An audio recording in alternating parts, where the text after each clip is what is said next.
Chapter 156. Li Yonping glanced at Yushan, who was on the stage. That was the only place his fist hadn't hit. Yushan's ability was very interesting and would definitely be good material. He said to Yushan, "What are you waiting for? Hurry up and remove your ability." Being stared at by Li Yonping, Yushan immediately felt a sense of pressure. He felt as if he was being stared at by a pair of heavenly eyes, and his whole body was being seen through. He mustered up his courage and said, "Lord Li, after I remove your ability, can you let me go this time?" Li Yonping shook his head. "You're making a bad start. Come back to Tianjing with me." Cold sweat flowed down Yushan's forehead. What kind of treatment would he encounter in Tianjing? House arrest? Jail? Research? He said in a hoarse voice, "Lord, is it really impossible?" Li Yonping grabbed a piece of rock from the ground and held it. Then, with a light wave of his right hand, he threw the rock directly in Yushan's direction. There was a sharp whistling sound in the air. Yushan couldn't see the shape of the rock at all, and could only smell a burnt smell. This was the smell of the rock rubbing against the air. It could be seen how fast the rock was just now. By the time Yushan reacted, Yu Ping, who was behind him, had already let out a scream and collapsed. A large hole was torn in his chest by the rock, and blood spurted out like a fountain. When he died, one of the caterpillars on Li Yonping's back also disappeared into the air. "I'm not negotiating with you."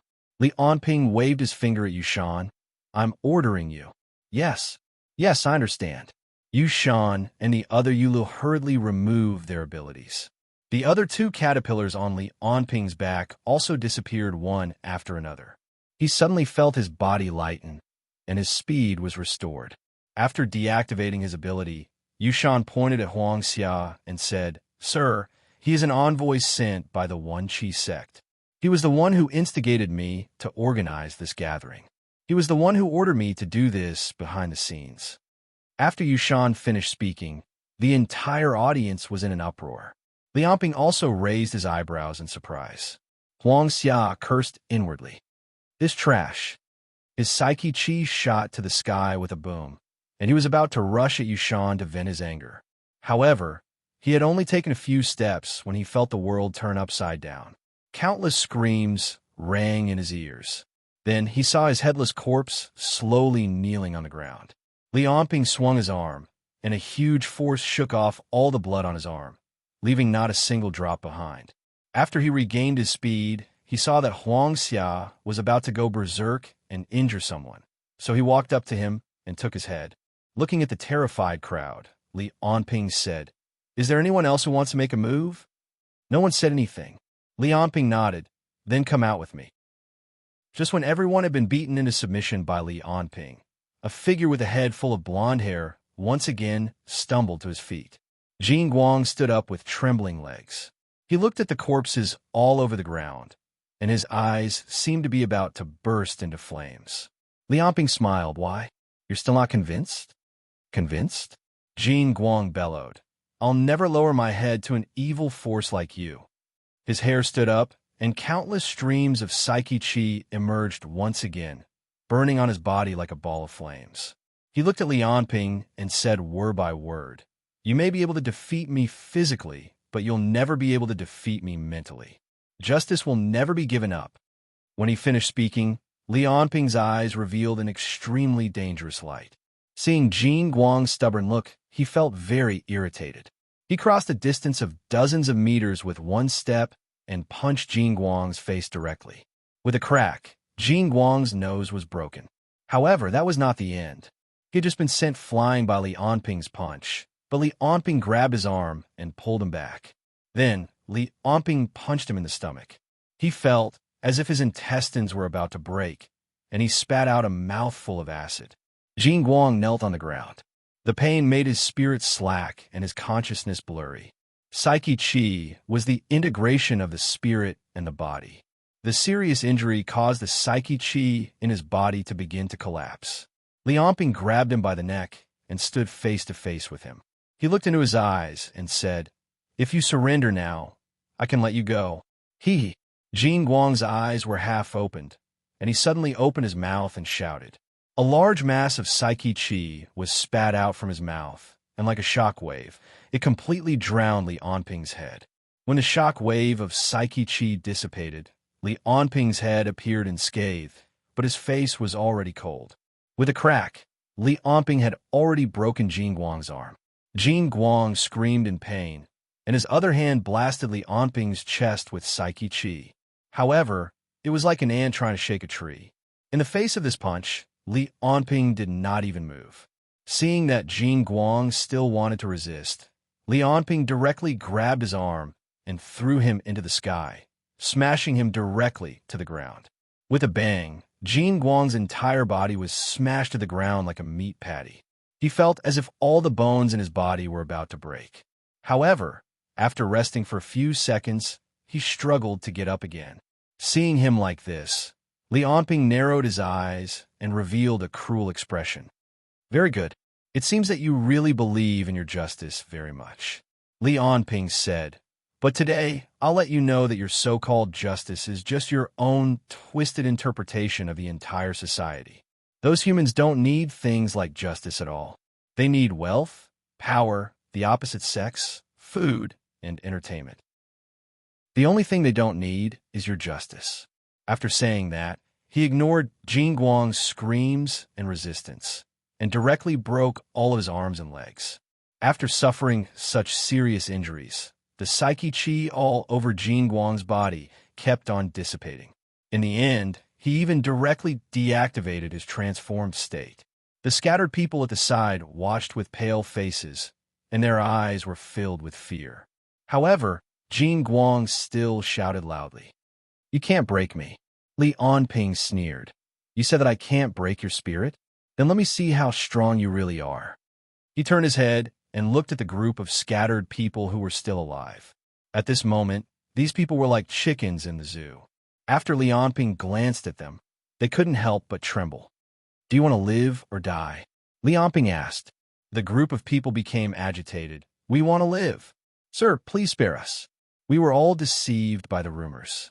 We support the Xia Dragonfinch the most." "Shut up," Li Onping shouted loudly, stopping them from shouting. He took out a dagger from his tactical pocket and threw it in front of Jing Guang. He said to the scattered people, "Each of you stab him once. I can let those who stab him go." As soon as Li Onping finished speaking, the scattered people turned pale with fright. Jing Guang had just saved them. This righteous young man who had just entered high school had been doing his best to save them from the beginning to the end. He didn't even care about his own life. However, right now, Li Onping had placed the hope of freedom in front of them. "I just need to stab him lightly." The crowd started to get restless, but still, no one dared to stand out and be the first person. Li Onping smiled and said softly to Jing Guang, "Your so-called justice is just the weak trying to obtain power, wealth, and fairness. However, they don't have enough power to do these things. Therefore, they are just praying for someone to selflessly help them. But what if you get in their way?" Li Onping pointed at the scattered people and said, "If no one comes out in the last 10 seconds, I'll take it that you've given up on this chance." "Wait, sir. Sir, is there no other way?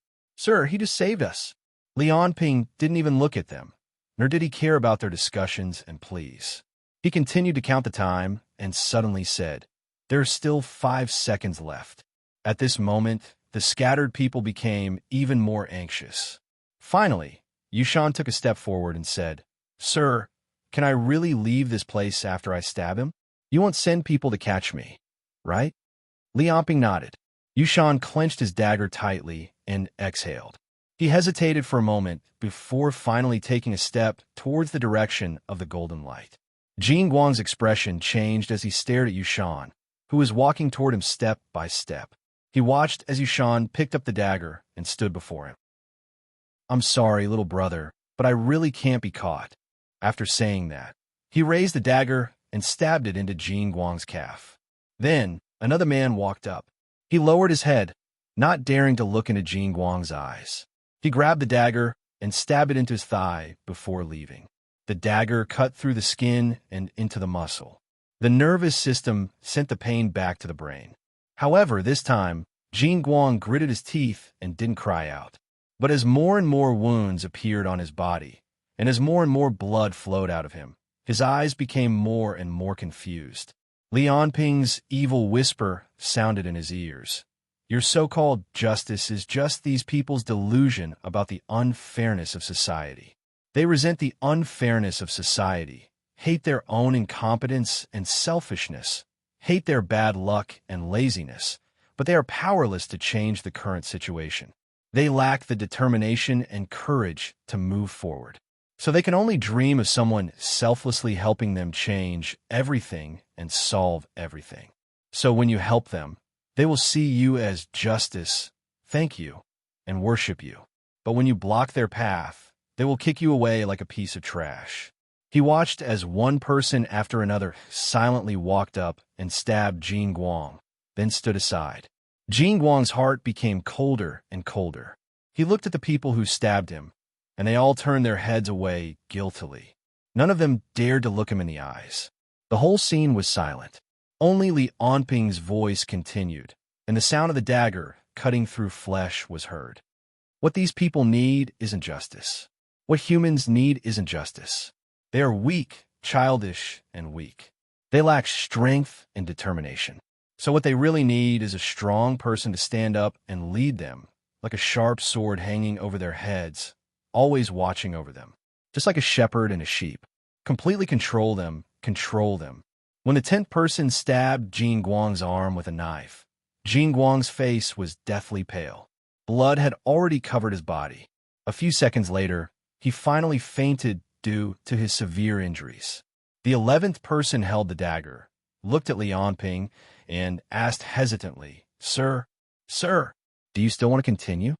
Li Onping looked at him coldly, and then turned his gaze to the 10 people who had finished stabbing him.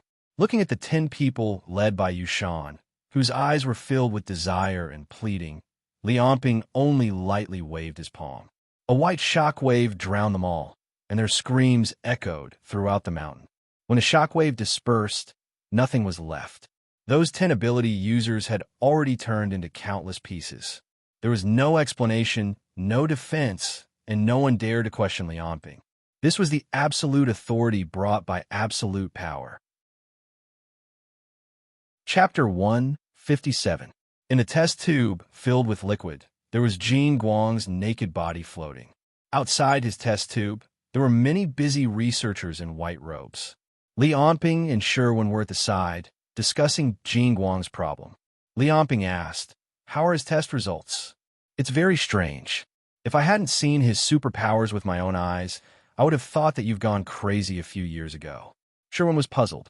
We've done all sorts of routine tests on him, but no matter which test results, they all show that he's no different from ordinary people. There's nothing superhuman about him. If you hadn't told me about his superpowers, I would have definitely judged him to be an ordinary person. So that's how it is. Li Onping gave it some thought and said, It seems that if he maintains his usual state, his body will be no different from an ordinary person's other than his chi. But once he transforms, his strength and speed will increase greatly, and he'll also have limitless chi.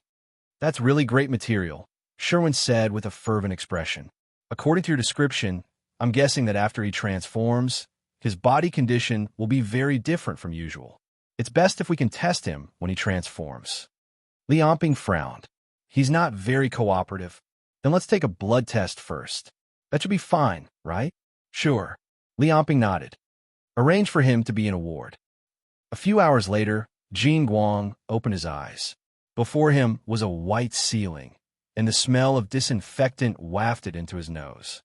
Are you awake? Hearing this voice, Jin Guang was shocked and wanted to get up from the bed. However, he had only moved a little when an intense pain came from his body. Li Onping said, Your injuries are very serious. If you don't want to die, it's best that you don't move around. It's you. When Jin Guang saw Li Onping's appearance, his expression changed greatly. The next moment, his chi surged and his hair turned golden once again. He had subconsciously transformed. It was clear that Li Onping had left a deep impression on him. However, as soon as he finished his transformation, he felt a hand wrapped tightly around his neck like an iron hoop. The huge force coming from above made him feel as if his neck would break if he moved slightly. Li Onping held Golden Light's neck and said indifferently, "Don't move, or I'll break your neck." "What else do you want?" Golden Light said fiercely. "Nothing much, just drawing some blood." Li Onping took out a syringe with his other hand and inserted it into the back of Golden Light's neck. He began to draw blood slowly. "Don't move. This is my first time inserting needles." Hearing this and feeling the syringe on his neck, Golden Light really did not dare to move. His voice was filled with hatred. "You bastard, I won't let you go." "You won't let me go?" Li Onping said slowly while drawing blood. "Then what about those ungrateful ability users?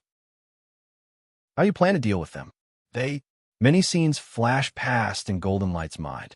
It was as if he had returned to that valley where those ability users he had saved had lined up one after another, wanting to use their lives in exchange for their freedom. "You remember now?" Li Onping took a look and saw that the syringe was already full of blood. He pulled out the syringe and released his grip on Golden Light's neck, saying casually, "I've already killed all those people who stabbed you." "What?" Golden Light looked at Li Onping in disbelief, wanting to express his fury. However, for some reason, he felt a strange sense of elation in his heart. "Does the feeling of taking revenge feel good?" Li Onping said, as if he had seen through Golden Light's thoughts. "These are the people you've tried your best to protect. Your efforts are meaningless, and your sense of justice is just a pile of trash." As Li Onping said this, he walked toward the door of the ward. "Think about it carefully.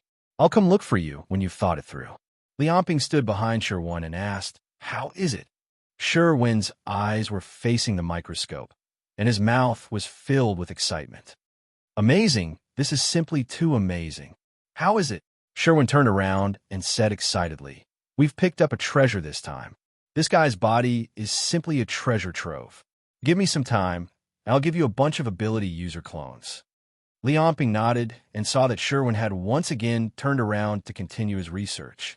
He shrugged helplessly and walked toward the door, just in time to see Scorpion standing at the door waiting for him. "What's wrong?" Scorpion lowered his head and said, "Sir, the One Chi Sect's emissary is here. They wish to see you." It turned out that after Li Onping found out that the One Chi Sect was behind Yushan after meeting with the Xia Dragonfinch, he had immediately gotten someone to issue a notice to the One Chi Sect, ordering them to disband within a week. Otherwise, the Xia Dragonfinch would punish them for treason, and all members of the One Chi Sect would be dealt with indiscriminately. "I won't see them." After saying this, Li Onping left. Scorpion looked at Li Onping's back with a troubled expression. With Li Onping's recent increase in strength and the series of thunderous methods after taking over the Xia Dragonfinch, Li Onping's attitude had also become more and more unyielding. The prestige of ability users into Xia Dragonfinch was also growing. Scorpion hesitated for a long time, not daring to continue speaking. On the other hand, Li Onping said calmly, "Scorpion, your heartbeat has become faster. What are you nervous about?" Scorpion gritted his teeth and finally said, "Sir, that emissary said that he has something very important to tell you. He requests that you must meet him." "Something very important?" "Yes, he said that it has something to do with the Fire Dragon Vanguard." "Hmm?" Li Onping snorted softly. Scorpion only felt that the air was oppressive, like the calm before the storm, making him unable to breathe. Scorpion only felt that Li Onping's strength was becoming more and more unfathomable. Especially now, every move of his was bringing more and more pressure to the people around him.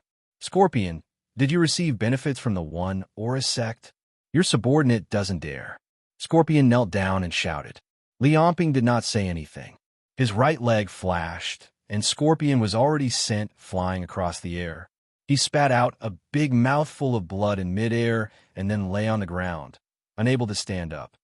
"Scorpion, don't lie to me." Li Onping's voice was very calm, but it gave Scorpion a bone-piercing chill. "You can receive benefits, but you can't lie to me. This is your last chance." After saying that, Li Onping said calmly, "I'll let it go this time. You can leave. Let the One Aura Sect emissary wait for me in the base." "Yes." Scorpion heaved a sigh of relief. Although two of his ribs had been broken by Li Onping's kick, At least he had passed this stage. He sighed inwardly. He wouldn't dare to lie to Li Onping again. Into Xia Dragonfinch's base, Lu Wei sat nervously in a reception hall. He was the emissary sent by the One Aura sect. Suddenly, the door opened, and Li Onping walked in. He sat down in front of Lu Wei and said, "I'm Li Onping. What do you want to say?" "Greetings, sir." Lu Wei bowed respectfully. "I'm here on behalf of the One Aura sect's highest leader. I'm here with the most sincere goodwill. We hope to resolve the misunderstanding with the Xia Dragonfinch. That will depend on whether or not your so-called information is enough," Li Onping said coldly. "Other than that, you must compensate me for my losses." Lu Wei was shocked. He cursed Li Onping, but the smile on his face became even more humble. "Sir, how much compensation do you want? We will definitely satisfy you." 7 billion. Li Onping said a number that Lu Wei found hard to accept. However, he needed to clone 3,000 aptitude users every day. Money was never enough. Since the One Aura sect had sent themselves to his doorstep, he might as well ask for an exorbitant price. "That's impossible. We don't have that much money," Li Onping said coldly. "I've asked someone to evaluate your assets. For what we've found, it should be 10 billion. "But that's assets, not cash," Lu Wei said agitatedly. "I know. So, you can sell your assets. You just need to gather 7 billion within a month." "You're extorting us." "What did you say?" Li Onping looked at Lu Wei coldly. Lu Wei regretted his words as soon as they left his mouth. He immediately knelt down and begged for mercy. "Sir, you can't do this. If you really do this, we'll lose everything. The One Aura sect will only exist in name. What does that have to do with me? This is the price you should pay." Li Onping smiled. "Tell me your information. If I'm satisfied, I might lower the price." Chapter 158. My lord, do you know about the recent outbreak of cannibalism in the Western continent? Lu Wei asked seriously. Li Onping's heart skipped a beat when he heard about cannibalism. "I've heard of it. The League of Stars and the Imaginary Agency seem to have gotten into a conflict over how to deal with the patients." "That's right," Lu Wei said seriously. "I heard that the Imaginary Agency's Silver Moon Titan and a level 5 ability user from the League of Stars got into a fight." "Oh." A few thoughts flashed through Li Onping's mind as he suddenly asked, "Is it a Titan?" "Yes, my lord." "You know about it too?" Lu Wei was surprised. He didn't expect Li Onping to know about it. Because of the conflict between the two organizations, the League of Stars' operations in the Mist Federation have been hindered. However, I heard that they will immediately rush to the Eastern continent after dealing with the cannibalism. Li Onping didn't know what Lu Wei was talking about, especially since he had killed Zue Bushio in Songbang's house. He knew very well that the Revival Society and the League of Stars had an unclear relationship. He immediately sneered. "Your information is useless. 7 billion, not a cent less. I want to see the money in my account increase by tomorrow. If you can't get in a month, you can just wait to collect your corpses." After that, Li Onping walked away, ignoring how Lu Wei was kneeling on the ground and begging for mercy. Originally, he wanted to deal with the ability user organizations in the country after dealing with the Ice Castle. However, since the other party thought that they could take advantage of him just because they had the backing of the Star Alliance, he didn't mind giving them a stab first and letting them bleed. At this time, Li Onping suddenly received a call from Lu Feng. The other party told him that the training was almost complete and asked him to come over to check it out. 5 minutes later, Li Onping appeared in an office. Lu Feng and Li Qian were standing beside him. In front of him was a man who looked exactly like him. Li Onping waved his hand, and that person also waved his hand. When Li Onping moved, that person also moved. It felt as if Li Onping was looking into a mirror. "Not bad. It's quite similar." "Not bad. It's quite similar." That person made the same sound, and even the intonation was remarkably similar. Li Onping laughed. "Interesting. How long can you last?" "Interesting. How long can you last?" That person said with the same expression. Lu Feng added, "Tang Weihan's ability is very suitable for impersonating others. Unless it's someone very close to him or someone with a special method, Ordinary people won't be able to tell the difference between the two. But there's still the problem of qi. Lu Feng continued. With Tang Weihan's current ability, the technique of restraining his qi can only last for 5 minutes at most. Therefore, he can't show his face in public too much. Otherwise, he'll be exposed. What he meant was that Li Anping was only at the 3rd level, and Tang Weihan was at the 4th level. Every time he impersonated someone, he had to restrain his qi. Otherwise, no matter how similar they looked, they would be seen through. During this time, Tang Weihan was sent to Lu Feng to learn the art of impersonation. As the Xia Dragonfinch's master of impersonation, Lu Feng obviously had a lot of experience in this area. Tang Weihan's ability allowed him to not only change his face, but also his body, skin, voice, fingerprints, and pupils. To Lu Feng, he was a genius in this area. In a short period of time, he spent a lot of effort to make Tang Weihan impersonate Li Anping. Finally, he managed to train him until he looked like the real person. No problem. Li Anping nodded and said, "Let it be my substitute for this period of time. I have some things to do. If there's anything, call me." Next, Li Anping gave some instructions. For example, the criminals caught by the Dragon Sparrow guards were to wait for him to come back and deal with them. He also told him not to make a move on the superpower organizations in the country. Then, Li Anping went to find Zhang Yanheng and forced him to sell a lot of the Zhang family's businesses to raise a large amount of money for the 8th Research Institute. Li Anping decided to greatly increase the production of clones. He urgently wanted to increase his strength. In fact, he had already planned to do this when he dreamed of the MS Federation. He needed more power.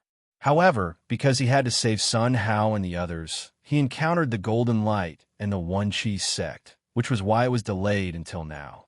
However, because of this, Sherwin got the Golden Light as a material. Next, he would get the 7 billion from the One Chi sect, which could be said to be of great help to his strength increase. In the next 5 days, Li Anping stayed in the 8th Research Institute every day, either harvesting clones or training himself with custom-made equipment. During this time, the clones he harvested were mainly Zhou Kang's clones. Sherwin named these clones Compound Type 1 clones. Because Zhou Kang had 4 abilities, the proportion of clones with abilities also greatly increased. Although they were all level 0 ability users, there were a lot of them. In the first few days, because of the lack of equipment, Li Anping harvested about 4,000 to 5,000 clones. Later, after the Zhang family and the One Chi sect's funds intermittently poured in, more and more equipment was available. The number of clones produced in the 8th Research Institute also increased, forming an explosive growth. Until today, Li Anping had harvested more than 50,000 clones. This also increased his combat power again. His current physical fitness was 16. 9. His speed 16. 1. And his stamina 17. 9. Among them, his strength increased by 0. 1. Speed increased by 0. 2. And stamina increased by 0. 1. Li Anping's strength increased again. On the training ground, Li Anping punched out, and the whole room was filled with a thunderous sound. The air was squeezed by the force like a tsunami and scattered in all directions. In front of Li Anping's fist, a chest-sized pseudo-vacuum area was formed. In the next moment, the air moved and squeezed toward the empty space again, making a loud, crackling sound. Still not enough. Li Anping clenched his fist for a long time, but he was still not satisfied.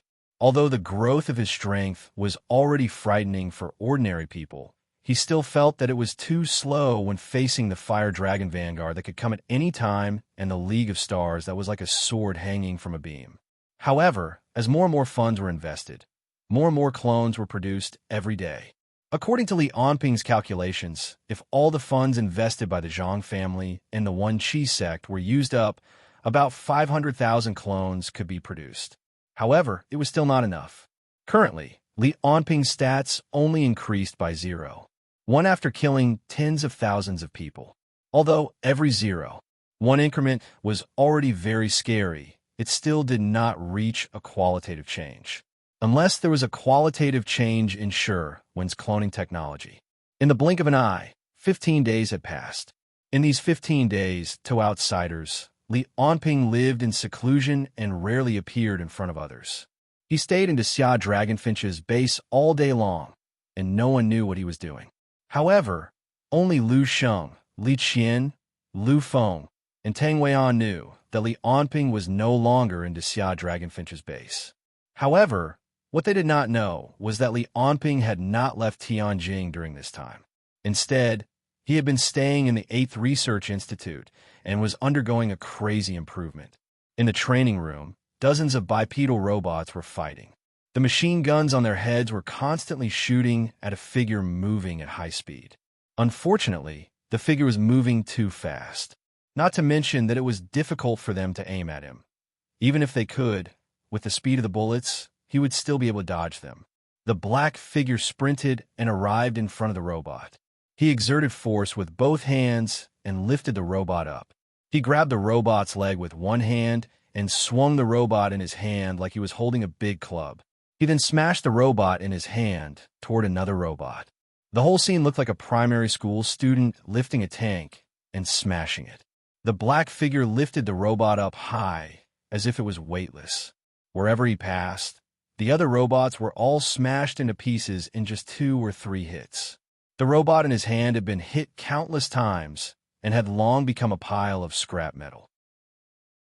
In just 2 minutes, 35 bipedal robots were all destroyed. The black figure stopped and revealed his true appearance.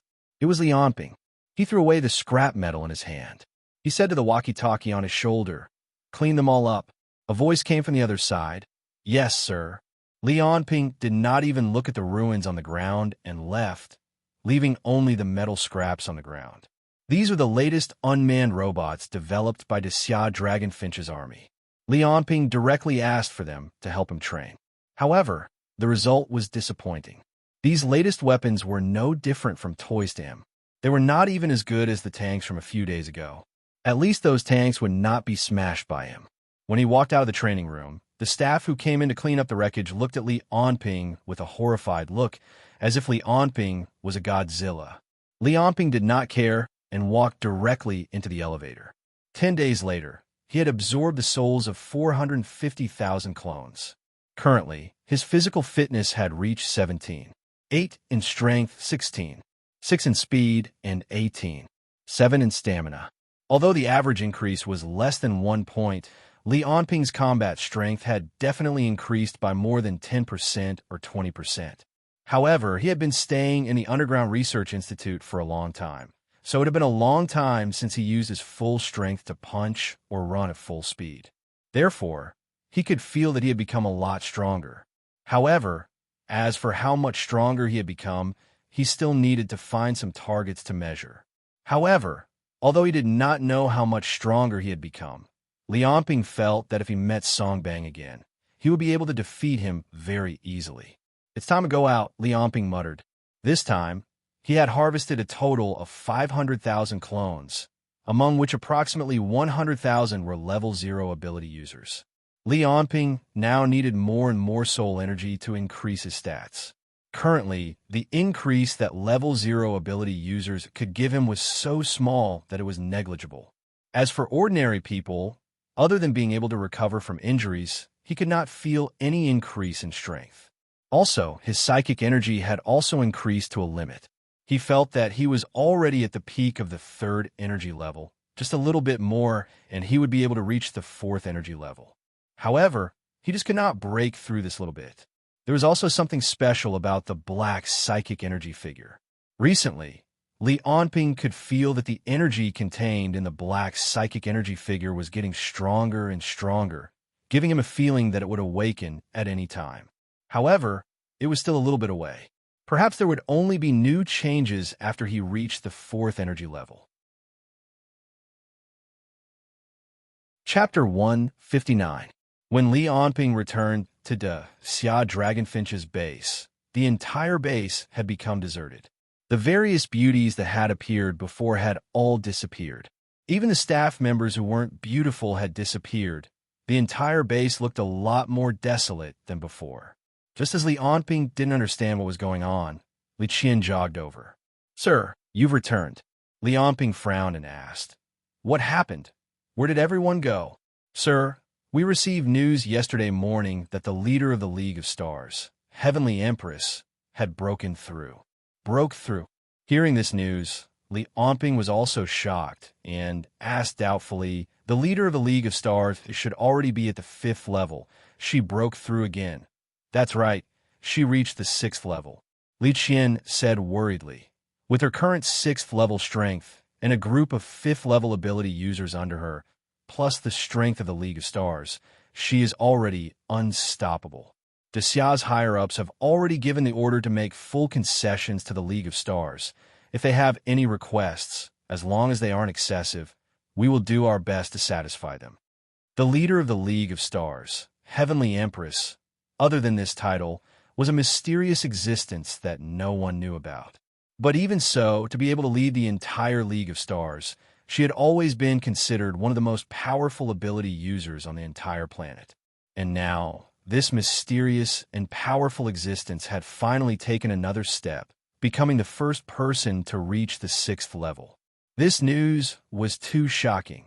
Even Li Onping found it hard to believe.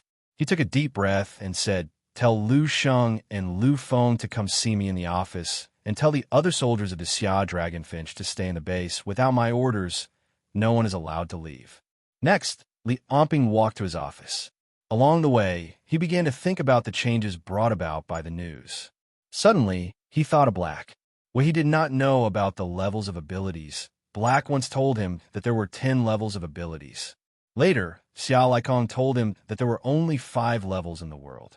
He thought that Black was wrong. Now that he thought about it, it was not that Black was wrong. It was just that humans had not reached the last 5 levels. Even the so-called 5th energy level was something that humans had only reached in recent decades. Not only were there 5 levels, even the 6th level that the Heavenly Empress had reached was not the end.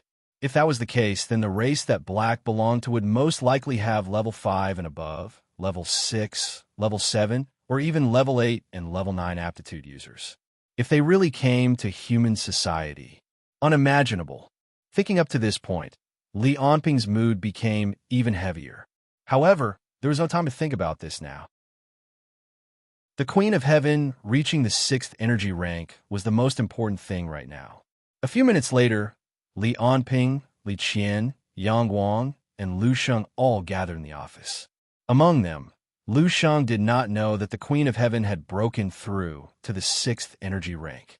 When he heard the news, he was shocked and shouted, "How is that possible?" Lu Feng sat on the side and smiled bitterly. This was originally top secret information. In the base, only I, Momo, and Li Qian know about it. This is to prevent it from spreading and causing unnecessary panic. Now that you know about it, do not spread it out. Otherwise, it will cause chaos. Li Onping sneered. Although most of the people in the Xia Dragonfinch did not know about this news, the fact that so many people in the upper echelons had already left meant that they did not think highly of the Xia Dragonfinch, and even less of Li Onping. Lu Sheng frowned and asked, "Have you verified the accuracy of this information? Is it confirmed to be the 6th energy rank? It can't be fake, right?" "I don't know. Even the Queen of Heaven, we only know her name. Before this, we were unable to confirm who the leader of the League of Stars was or what kind of ability she had," Lu Feng said helplessly. "But this news was leaked by the League of Stars themselves, so it can't be fake." Lu Sheng said worriedly, "If it is true, then it depends on how strong the 6th energy rank is. But even if the difference between the 6th and 5th energy rank is only the same as the difference between the 5th and 4th energy rank, then the Queen of Heaven's strength is probably unstoppable." "That may not be the case," Li Onping said indifferently. Back then, the first 5th energy rank Donald was also unstoppable. In the end, he was surrounded and killed. The Queen of Heaven reaching the 6th energy rank indeed made everyone wary, but it also meant that she had become a thorn in everyone's side. First of all, the Western Continent's Codex State, a mess federation, and Tyrol might unknowingly join forces to resist the pressure of the League of Stars. Their 5th rank ability users added together should be more than 10. Li Onping didn't mention that his strength had increased greatly, even though he felt that his strength was already above the normal 5th rank. But whether or not he could resist the Queen of Heaven's sixth energy rank, he didn't know. Moreover, energy rank wasn't everything. Whether or not the ability itself was superior was sometimes more important. For example, Jing Guang's transformation ability and Yin Bei's collapse ability could both challenge those of a higher rank. Adding on the fact that their abilities restrained each other, the relationship between them became even more complicated. What about the Fire Dragon Vanguard? Li Qian asked another question. Do you think they will join forces with us? After all, they were also suppressed by the League of Stars this time, right? Otherwise, they would have taken the opportunity to attack us. The possibility is very small. Lu Feng said without hesitation. The Eastern continent is different from the Western continent. The Xia and Ice Fortress have been enemies for generations. 20 years ago, if it wasn't for the League of Stars, we would have conquered them long ago. The accumulated blood feud isn't something that can be written off with just a few words. Lu Sheng nodded emotionally. I'm afraid that the Queen of Heaven reaching the sixth energy rank will only force them to join the League of Stars. They discussed for a while, but facing the unknown sixth energy rank, they couldn't come up with a feasible plan. They could only leave helplessly. Only Lianping's eyes flashed with a cold light. With his current strength, among the Fire Dragon Vanguard, Zhurong and Bloodseeker's abilities were nothing to worry about. White Short Star, on the other hand, was very troublesome. Once he hit underground, even Lianping couldn't do anything to him. Then there was the mysterious Hades. He was a level 5 metahuman with unknown abilities, but since he could lead the Fire Dragon Vanguard alone, his strength was obviously not to be underestimated. Lianping began to browse the recent information about Ice Fortress. With his current strength, it was time to find a chance to attack the Fire Dragon Vanguard. Apart from Hades and White Short Star, he was confident of killing Zhurong and Bloodseeker. If he could seize the time to absorb Bloodseeker and Zhurong, his actual combat power might be comparable to a level 6 metahuman. For the next few days, Li Onping disappeared from everyone's sight again. Only Tang Weian appeared as a substitute every day. However, whether it was Wang Chong's summons or Xia's high-level meetings, Tang Weian didn't participate in any of them. In the eyes of others, this was an obvious sign of weakness and avoidance. Lianping's family laughed maniacally. You bastard Lianping, you finally know how powerful you are. Once the League of Stars arrives, I'll see how you deal with this. On the other hand, the head of the Song family, Song Guozhong, even held a banquet at home, waiting for the League of Stars to come to the Xia to avenge Song Bang. They believed that with the relationship between the Song family and the League of Stars, their status would definitely rise. Some people were glad that they had defected to the League of Stars in advance, but naturally, there were also some who were worried about their future. Wang Chong, Xiao Anren, and Gao Tianwen had been frowning every day during this period of time. Initially, they still hoped to rely on Li Onping to fight against the League of Stars, but now, the news that the Heavenly Queen had reached the 6th level was like a stick that smashed them down. During this period of time, they, including the other 9 royal families, had already withdrawn all their trusted aides from the Xia Dragonfinch. Even Wang Chong began to contact Bromon, the messenger of the League of Stars. However, a few days had passed, and Bromon still did not reply to Wang Chong, making him feel more and more disheartened. That was not all. Although many ordinary people did not know what was going on, the forces of the 9 royal families were gradually withdrawing from Tianjing City under the orders of the higher-ups. It was because all the family heads were worried that the League of Stars and Li Onping would fight in Tianjing City. However, compared to others, Zhang Yinheng, the head of the Zhang family, was obviously suffering the most. As a family that had fully invested in Li Onping, once Li Onping collapsed, their fate would be obvious. In particular, they had just invested a large sum of money in Li Onping some time ago, and their strength had been greatly reduced. During this period of time, the sniping of the Zhang family's assets by various families had already made Zhang Yinheng badly battered. What made his heart sink even more was that he had been contacting Li Onping to see him, but the other party had refused to see him several times. If it weren't for the fact that there were people who witnessed Li Onping every day, the other family heads, including Zhang Yinheng, would have suspected that Li Onping had escaped. Chapter 160. 3 days later, in the Western continent, in a small town on the border between the Codex Nation and the Amass Federation. Billowing smoke shrouded the entire town, and blood and fire became the most common background. In this small town that looked like the end of the world, a golden-haired woman stood on the street as if nothing had happened. Around her, there were corpses lying on the ground, exploded cars, and dilapidated buildings. It was a stark contrast to the woman's calm expression. Beside the woman, there was a black-haired young man sitting cross-legged. The young man had a delicate face and looked extremely handsome, as if he had walked out of a painting. However, at this moment, the young man's brows were furrowed, and from time to time, a look of pain would appear on his face. No one knew what he was doing. At this moment, a group of monsters appeared in the distance. They were expressionless, but they were extremely strong. When they saw the golden-haired woman and the black-haired young man sitting cross-legged, a bloodthirsty glint appeared in their eyes, and they roared and rushed over. Hearing this, the young man continued to sit cross-legged, not caring at all. The golden-haired woman only gave the monsters a sideways glance, and then she raised a finger. With a point of her finger, a tyrannical psychic force rushed towards the monsters. These monsters were all very strong, and 4 or 5 of them could even overturn a small car. Along the way, he had never met a worthy opponent. But this time, when he was hit by the woman's psychic chi, he was torn apart like a toy by the violent psychic chi. In the blink of an eye, dozens of monsters were killed.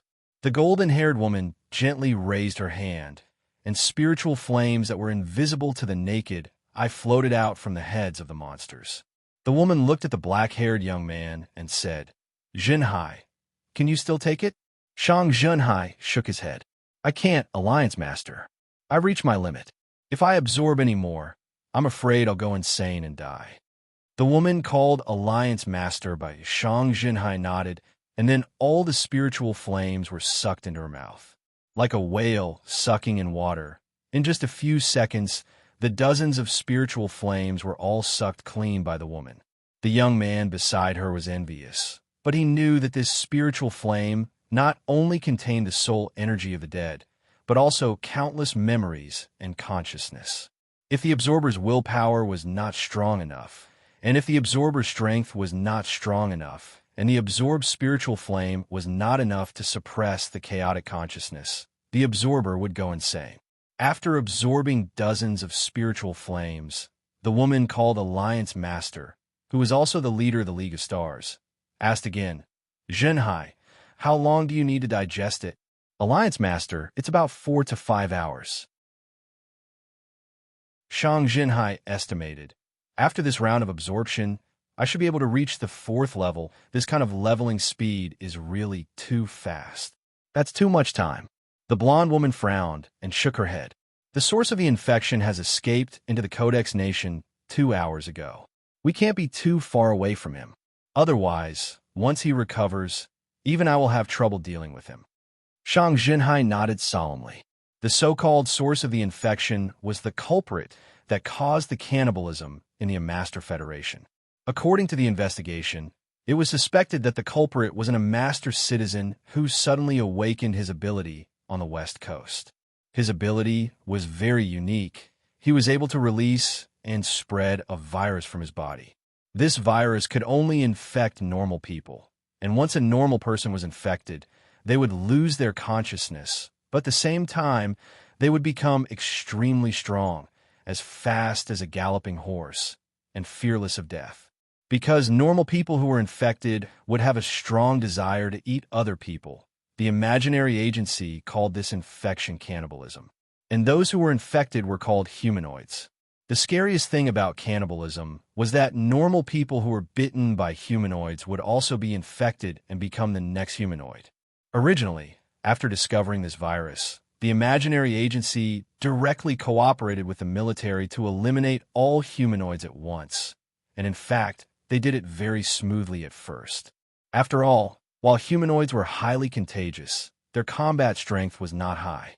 with the imaginary agency's powerful ability users and the military's advanced weapons. Eliminating them was a simple task. But after the first discovery, the situation took a turn for the worse. One of the imaginary agency's ability users accidentally discovered the ability user who spread the virus. Before discovering the ability user, everyone thought that it was just a sudden outbreak of the virus. No one thought that it was caused by an ability user. When the ability user who spread the virus was discovered, he was creating new humanoids. What followed was a series of pursuit and search. But the more they came into contact with this ability user, the more surprised the imaginary agency became. They named the target as X. They discovered that the biggest purpose of X's ability was not to cause destruction.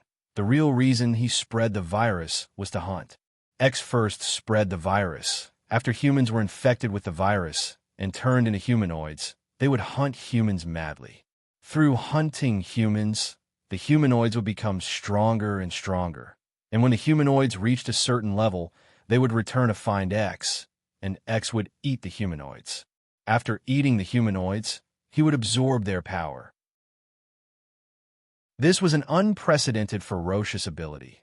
In order to prevent X from growing out of control, the imaginary agency directly sent 2 level 5 ability users, Silver Moon Titan and Fierce Tooth Titan, to hunt down X. But when they arrived, X had already grown from the initial 3rd level to the 5th level. To make matters worse, their actions were stopped by the League of Stars. At that time, Silver Moon Titan directly fought with the top operatives of the League of Stars, Titan, who had rushed over. But until now, the imaginary agency still did not understand why the League of Stars stopped them. What they did not know was that for some unknown reason, the Queen of Heaven personally researched X and the humanoids and made a major discovery. The humanoids hunted humans and then offered themselves to X. This seemed to be a method that consumed a lot of energy. But after the Queen of Heaven's research, she discovered that this was far from the truth. Through the Queen of Heaven's 5th level spiritual force field, she discovered that the soul of the infected humanoids would turn into a little soul fire. Every time a person was killed, half of that person's soul would be absorbed, and the other half would become the new humanoid soul fire. Therefore, the more people the humanoids killed, the stronger their power and the stronger their soul fire. When they reached a certain level of strength, they would return to X and contribute their soul fire. And the power that X used to absorb and strengthen himself was this soul fire. X's virus, through the modification of the body, affected the operation of the soul. This ability was simply unimaginable. The Queen of Heaven's first thought was whether normal aptitude users could absorb this soul fire. She discovered that with the help of her spiritual force, any aptitude user could absorb this soul fire. Although the efficiency was only about 10% of X's, it was still very scary. This meant that they could harvest the humanoids created by X to strengthen themselves. The Queen of Heaven's ability to break through to the 6th level obviously had a lot to do with the humanoids. This was also the real reason why they stopped the imaginary agency from destroying X. But obviously, it was not safe for X to stay in the Mist Federation. The League of Stars' actions would be suspected by the imaginary agency. Therefore, the League of Stars and the imaginary agency split up. On the surface, they were chasing after X, but in reality, they were absorbing the humanoid's soul fire. However, in order to prevent X from becoming stronger and harder to control, the Queen of Heaven personally led the team and controlled the pace well. Every time, she would let X finish spreading the virus, but before he could absorb the humanoids, she would directly injure him and chase him away, allowing the Queen of Heaven to absorb the soul fire. As for the 300,000 civilians that died along the way, that was not the concern of the League of Stars. They even consciously drove X towards the Codex Nation, which was the weakest of the 3 strongest countries in the Western continent. Shang Jinhai thought about it and thought, maybe the entire Codex Nation will be sacrificed and become a land of death. And after X is used up, he will be captured, studied, or imprisoned. It was at this time that the Heavenly Empress suddenly said, "Jinhai, your ability has great potential. Although it hasn't been publicly announced and entered the ability rankings, according to my estimations, your ability superiority is enough to rank in the top 5 among the domain system abilities. That is why I brought you here to quickly improve your ability. I am deeply grateful for the League Master's kindness. Shang Jinhai knelt. All right, there is no time. Since you still can't absorb it, I will absorb it first. Then, I will chase after X. The Queen of Heaven waved her hand, and the entire town was enveloped by an invisible spiritual force field. Tens of thousands of humanoids suffered a heavy blow and were directly flattened by the invisible force at the same time. Then, under the effect of the spiritual force field, tens of thousands of soul fire were directly pulled out and gathered towards the Queen of Heaven like a river of stars. In just half a minute, tens of thousands of humanoids were annihilated by the Queen of Heaven's attack. After absorbing all the soul fire, the Queen of Heaven said calmly, Jinhai, get ready to go. Next, we will approach X once. However, this body is too weak and can only use 30% of my strength. You must be careful, but this is also a chance to train you. Energy rank is not everything. Actual combat is the best alchemy stone. At this time, the Queen of Heaven's communicator rang. After the Queen of Heaven opened it, a voice came from inside. Congratulations to the League Master for reaching the 6th energy rank. From now on, you will be invincible in the world. All right, Bromon, cut the crap. What do you want? The Queen of Heaven said coldly. Bromon fawned on the Queen of Heaven. League Master, because you were busy with the Master Federation, I did not receive any orders regarding Xia. I heard that League Master has finally reached the 6th energy rank. So, is it Xia's Lianping? Lianping's evaluation report appeared in the Queen of Heaven's mind. Although his potential is not bad, he is indeed a bit of an eyesore. I will send Yulia and Mammon to help you. After Lianping disappears, you will also disband the Xia Dragonfinch and recruit all aptitude users above the 3rd energy rank. As for other matters, you will listen to Yulia's opinion. Hearing that his authority over Xia had changed hands in the blink of an eye, Bromon stuttered. Understood. However, Shang Jinhai suddenly interrupted. League Master, I wonder if you can spare Lianping's life. Oh, the Queen of Heaven suddenly thought of something. Right, your father and brother died in Lianping's hands, right? You want to take revenge personally? That's right, Shang Jinhai asked. I wonder if League Master can give this opportunity to me. That's fine. When you reach the 4th energy rank, you can rush over. The Queen of Heaven agreed. She admired Shang Jinhai a lot. With your ability, the 4th energy rank should be enough to deal with him. However, when the time comes, you must listen to Yulia and Mammon's arrangements. You cannot act recklessly. Thank you, League Master. Shang Jinhai was overjoyed. The corner of his mouth could not help but curl up. At the same time, on the snowy plains to the north of the eastern continent, Lianping was advancing towards the ice fortress. He did not know that in the distant western continent, something closely related to him was gradually developing.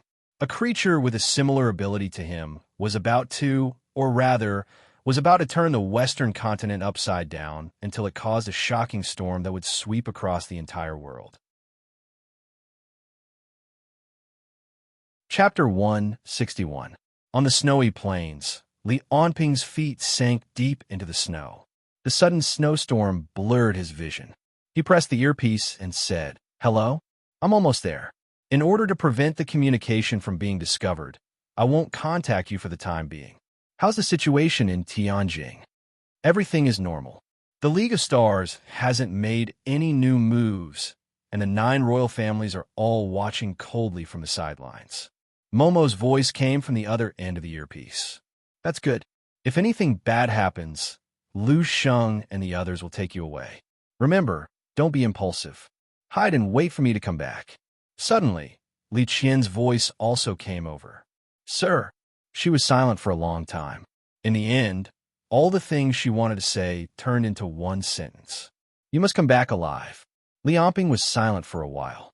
Then, he said seriously, just wait for me. I'll definitely come back. After saying that, Li Onping pulled out the earpiece and crushed the communicator with his right hand. The next moment, he soared into the sky. As waves of air swept past, Li Onping broke through the blockade of the snowstorm.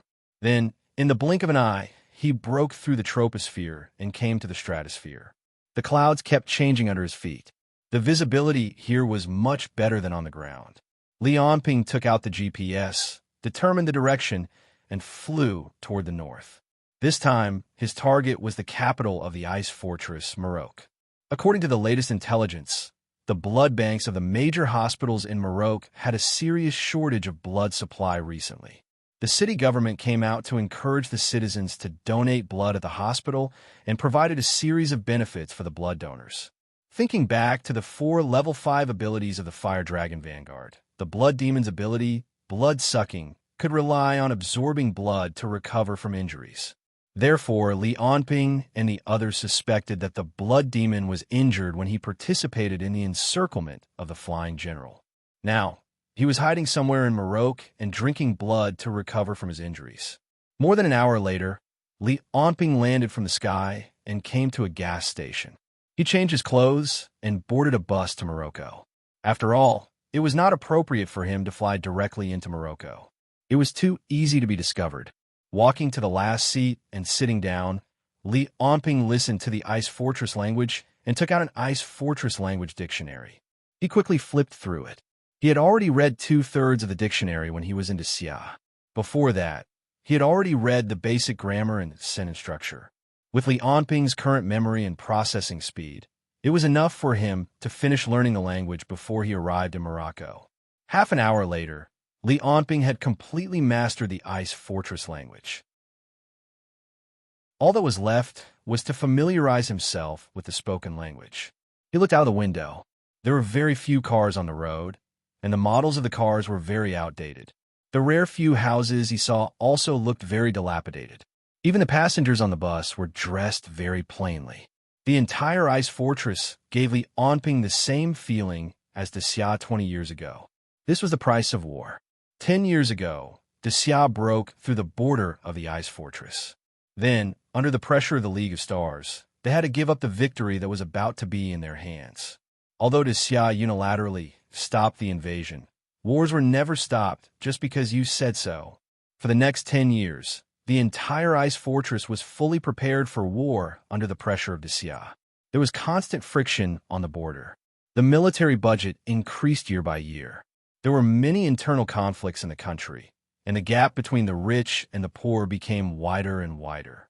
Everyone was looking forward to a war to release the pressure of the entire country, whether it was victory or defeat. Just then, Li Onping suddenly turned his head and found a boy around 10 years old staring at him. There was a look of desire in his eyes. Li Onping raised his hand, pointed at the dictionary, and asked in a somewhat unfamiliar Ice Fortress language, "You want this?" "Yes." The boy nodded shyly. His mother, who was sitting next to him, grabbed him and said embarrassedly, "Sir, little Victor doesn't have a chance to go to school. I wonder if you can lend him your book." Li Onping nodded and handed the dictionary over. The boy named Little Victor eagerly took the dictionary and began to flip through it. His mother smiled gratefully. "Thank you, sir." Then, Li Onping took the opportunity to start chatting with the woman in Ice Fortress language to practice his spoken English. In just 10 minutes, Li Onping's spoken English was already fluent. "Sir, are you really not from Morocco? Your Morocco accent is even more authentic than my husband's. He's lived in Morocco since he was a child." The people of Xia all had black hair and black eyes, while Ice Fortress was a multi-ethnic country with blonde, black, and red-haired people. Therefore, the woman couldn't tell if Li Onping was from Ice Fortress or not. Li Onping smiled and told the woman that he had lived in Morocco since he was a child, but had gone south to do business a few years ago. So, he asked about the recent situation in Morocco. 20 minutes later, when they were 5 kilometers away from Morocco, the bus suddenly stopped and several burly men rushed up with daggers in their hands. They shouted, "Robbery! Hand over all your valuables." Just as everyone was panicking, Li Onping frowned and blew softly. A few white lights flashed in the air, and the burly men were all knocked out and fell to the ground. Everyone exclaimed, As the woman screamed, she turned to look at Li Onping, but felt the bus shake violently. Then, a gust of wind blew, and Li Onping was nowhere to be seen. Only the dictionary was still lying in the boy's hand, announcing the existence of a strange man. Li Onping got out of the bus and leaped several times to reach the road checkpoint. Ice Fortress had to go through checkpoints every time they went from city to city, and the whole country was on high alert. Everyone was under the surveillance of the state. An ordinary person might not walk more than 100 kilometers out of their hometown for more than 10 years. However, this was of course not a problem for Li Onping. With a little effort, he had already jumped over the checkpoint at a speed that was difficult to see with the naked eye, and then he headed for the city of Maroc. The entire city of Maroc was about 5,000 square kilometers, less than half the size of Tianjin. Everywhere he passed, Li Onping felt only desolation. Long-term militarized management and the tilting of military resources had put a huge burden on the entire country. The streets were full of unemployed people, begging children, and marching students. He could also see armored vehicles patrolling the roads. This country needs to change, Li Onping murmured. Then he walked toward the largest public hospital in Maroc. The blood bank, there was Li Onping's target. With his proficient Ice Fortress language, Li Onping quickly became familiar with the hospital and inquired about the location of the blood bank. He climbed to the top of the building, squatted under the eaves, and stared at the location of the blood bank. At the same time, his ears listened to the sounds within a kilometer around him. The sound of people talking, the pain of patients, the curses of women, and all kinds of sounds entered Li Onping's brain from his ears. Then, his brain quickly analyzed them and came up with a result. As long as someone came to transport the blood, Li Onping was confident that he would be able to detect it immediately. A few hours passed quickly, and Li Onping had already seen several blood donation vehicles drive to the hospital and send the newly obtained blood to the blood bank. However, none of them had transported the blood from the blood bank out yet. While waiting, Li Onping also killed a robber, 2 rapists, and a doctor who deceived the patient. The environment here was much worse than Tianjin. 6 hours later, Li Onping had already killed 12 criminals who had nothing to do with the target, but he still didn't see the target he wanted. Just as Li Onping was about to give up and change the direction of his investigation, a container truck drove into the hospital. Several soldiers got out of the truck, violently pushed aside the blood bank staff, and directly moved bags of blood onto the truck. Li Onping heard the staff inside shout, "You can't do this. It's been a month. Do you know how many people have died in this hospital because of the lack of blood supply? Put the blood down. We won't let you take it." Then there was the sound of punching and kicking, and a cold voice replied, "Ladies and gentlemen, you are going against this country, against the people who protect you and the people who protect you. Next time, let me find out who is hiding the blood bags or stop us from working. I guarantee that he won't see the sun rise the next day." Then there was the sound of a door closing and a car starting. A cold light flashed in Li Onping's eyes, and he quietly followed the container truck. Chapter 162. Li Onping made use of his extreme speed and sprinted under the truck. He then grabbed the truck with both hands and drove away with the truck. Along the way, the truck went to several other hospitals in downtown Maroc and forcibly transported all the blood from the blood bank. Then it began to drive toward the suburbs outside the city. Along the way, Li Onping used his hearing to its fullest and listened to the conversations of the staff on the container truck. With his extraordinary hearing and his familiarity with the language of the ice castle, he was able to hear the conversation in the car clearly. However, the people on the 2 container trucks did not seem to know about the metahumans or even the Bloodseeker. They only knew that the truck was going to an Ice Fortress aristocrat's fief. As for why the blood was transported and who the aristocrat was, they had no idea. Li Onping had no choice but to hide under the car and follow the container truck all the way. After a bumpy ride, the container truck drove into a manor. Then, the soldiers began to inspect the truck. One of the soldiers shone a flashlight at the bottom of the truck. A white light swept all the way to the bottom of the truck. There was nothing there. Liamping had already crawled out from under the truck with his superhuman speed. The soldiers who were inspecting the truck could only feel a gust of wind sweeping past them. They could not see anything. A gust of wind was nothing out of the ordinary for the people of the ice fortress who lived in ice and snow. When Liamping went out, he glanced around and found that the truck was currently parked in a square. There were soldiers patrolling all around the square. In addition, there were several similar trucks parked next to the truck. Just as Liamping was observing, another truck drove in from outside the square. Obviously, there was more than one truck transporting the blood. Seeing this, Liamping was even more certain that this batch of blood was used to heal the Bloodseeker. Thinking of this, he became even more cautious. He hid in the shadows outside the square and tried his best to restrain his psychic energy. According to the previous information, when the Bloodseeker last appeared, White Shortstar and Jurong were both by his side. If the Bloodseeker was healing now, it was very likely that White Shortstar and Jurong were there too. Although he might not necessarily be able to defeat the three of them together, it was still better to avoid being besieged if he could. It would be even better for Liamping if he could secretly absorb the heavily injured blood demon and then find White Shortstar and Jurong. Liamping cautiously moved between the shadows. Originally, with his speed, no one would be able to notice him even if he kept running around. However, that would cause a gust of wind, which was a huge flaw. Therefore, Liamping would rather reduce his speed in exchange for the chance of being discovered. After all, he might have to face 3 level 5 ability users now, so he couldn't be too careful. Perhaps victory and defeat were accumulated in such small details. However, the Ice Fortress was far behind Xia in terms of technology.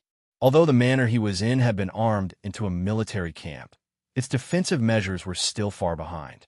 They all relied on manpower, spies, and military dogs.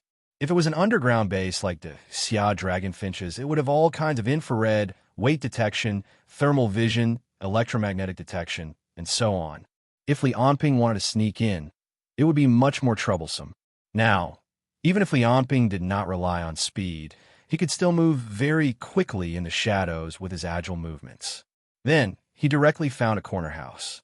Then, he hid in the ventilation pipe. He planned to wait until nighttime to start searching the entire manor. At the same time, he could also use his superhuman hearing to gather information. A few hours later, it was already midnight. The moon in the sky was also covered by layers of dark clouds. Even though the manor had many spotlights on, there were still large areas covered by shadows. This made it very convenient for Liamping to sneak in. In only 15 minutes, combined with the information he heard during his break, he had already familiarized himself with the manor's general structure. There was no news of White Shortstar, the Bloodseeker, or Jurong. However, the main building in the middle of the manor was very suspicious. Every batch of fresh blood had to be sent there in the end. Liamping stood on a wall and carefully looked at the main building, looking for a suspicious place to invade. At the same time, in the underground space of the manor's main building, a feast of fresh blood was in progress.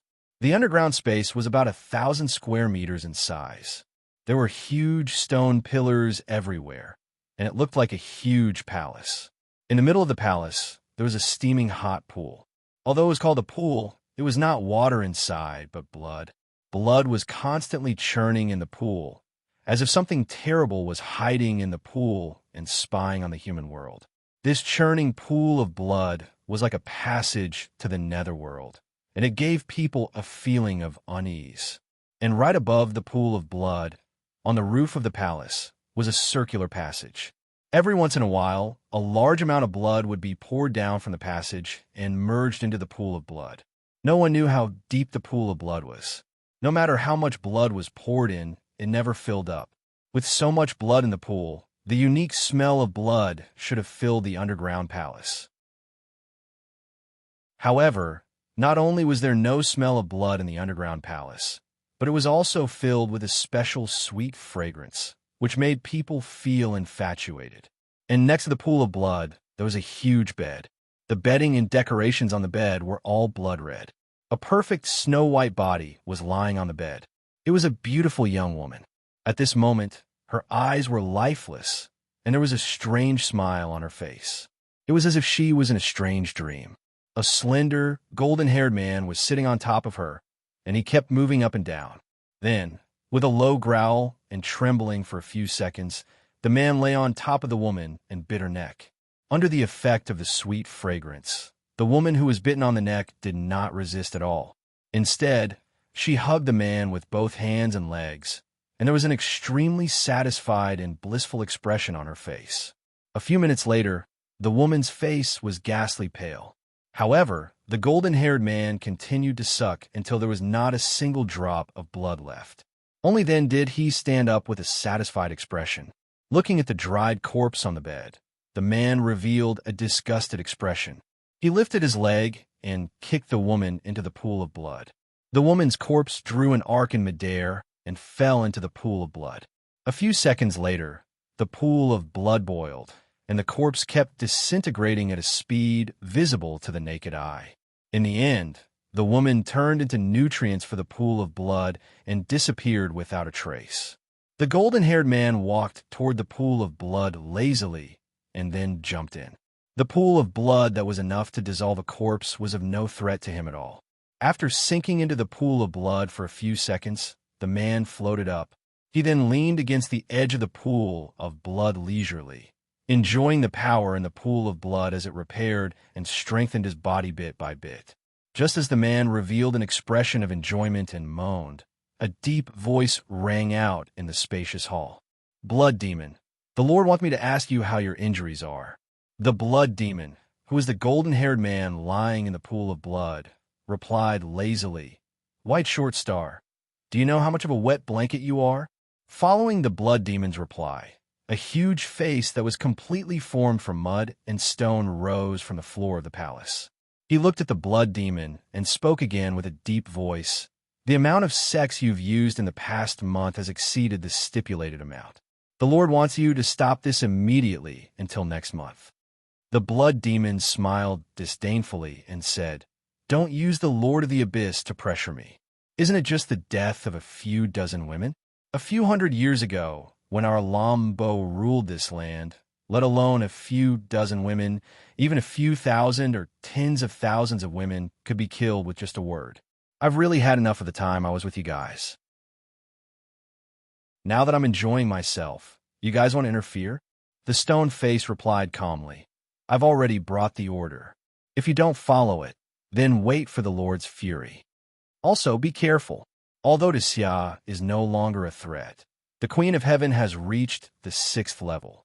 This time, the plan to suppress Xia together with the League of Stars will probably have to be modified.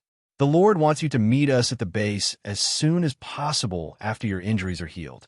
Then, the stone face quickly retreated into the ground and disappeared without a trace. The blood demon in the pool of blood snorted coldly and wanted to express his dissatisfaction. However, when he thought of the terror of the Lord of the Abyss, he decided to temporarily stop using sex for this month. When he sank his body into the pool of blood again and enjoyed the warmth it brought to him, he didn't notice that a terrifying monster had already broken into the main building and was attacking in the direction of the underground palace. Chapter 163. In one of the air vents in the manor's main building, Li Onping was quietly looking at the corridor beneath his feet. Troops after troops of soldiers passed by the corridor, but Li Onping did not move at all. He continued to listen and wait patiently. 10 minutes later, a soldier passed by under the air vents while holding onto his stomach. At the instant he passed by the air vents, a black shadow flashed by. Before that soldier could say a word, he was dragged into the air vents by Li Onping. From a moment he crashed into the panel of the air vents, to grabbing the soldier and dragging him in, to finally crashing into the panel. Not even 0.5 seconds had passed. 1 minute later, Li Onping, who had once again appeared in the main building, had changed into an ice fortress military uniform. He lowered his cap and walked toward a corner of the house. Although he had been able to sneak around in the house with his superhuman back, there were still quite a few places that had no blind spots. Even Li Onping would find it hard to enter without being discovered. Therefore, he had chosen to use his disguise to scout out those places that he had not been able to go to previously. Liamping walked to a blind spot in the corridor and knocked on the wall opposite him with his finger. He then pressed his ear against it and listened carefully. He frowned and thought, I can't hear anything at all. Do they use some sort of soundproofing means like vacuum glass? Through his earlier observation after sneaking around and disguising himself, Liamping used his powerful observation and calculation abilities to observe the thickness of the wall and the size of the room. He sensed that in the center of the house, there was a hidden column-shaped space from the first floor to the third floor. This space was right behind the wall in front of Liamping. Just as Liamping was wondering if he should punch a hole through the wall, he suddenly turned his head and frowned. Earlier, he had heard a lady's scream coming from one of the rooms on the third floor. Right now, in one of the bedrooms on the third floor, a red-haired young lady was being pressed down on the bed by a soldier. The soldier wanted to rip off her clothes, but the young lady refused to let him do so and kept on struggling. In the corner of the room, there were a few young ladies who were trembling as they looked at the soldier in terror. Suddenly, the door to the room was knocked open, and another soldier rushed in, grabbing the soldier on the bed. Do you want to die? These are all wanted by the higher-ups. Anyway, there's enough for this month. So what if I use up one? I could just find another one next month. F***, I've been waiting here all day. I'm about to suffocate. Immediately, the two of them started fighting. The girl on the bed screamed and ran to the corner of the room. She hid with a group of girls and watched the two soldiers fight with each other. As a result, the soldier who entered the room later was punched in the back of the head by another soldier. His vision turned black, and he fainted on the ground. The remaining soldier sneered and then looked at the women in the corner with a lewd smile. Mother **, I've been guarding this place for more than 2 years. I'm almost sick from holding it in. Those bastards at the top only know how to oppress soldiers like us. Today, I'll have a good time. As he spoke, he slowly walked towards the women. However, after taking a few steps, he heard the sound of the door opening and closing behind him. Ooh! He turned around vigilantly, but he could only see a black shadow flash by. He had already lost consciousness and fell to the ground. Liamping glanced at the women and directly walked over to each of them and knocked them out. Then, he carried the soldier who wanted to rape to the bed. Then, he began the cruel interrogation. Liamping wiped his hands and muttered, It's been a long time since I've personally interrogated someone.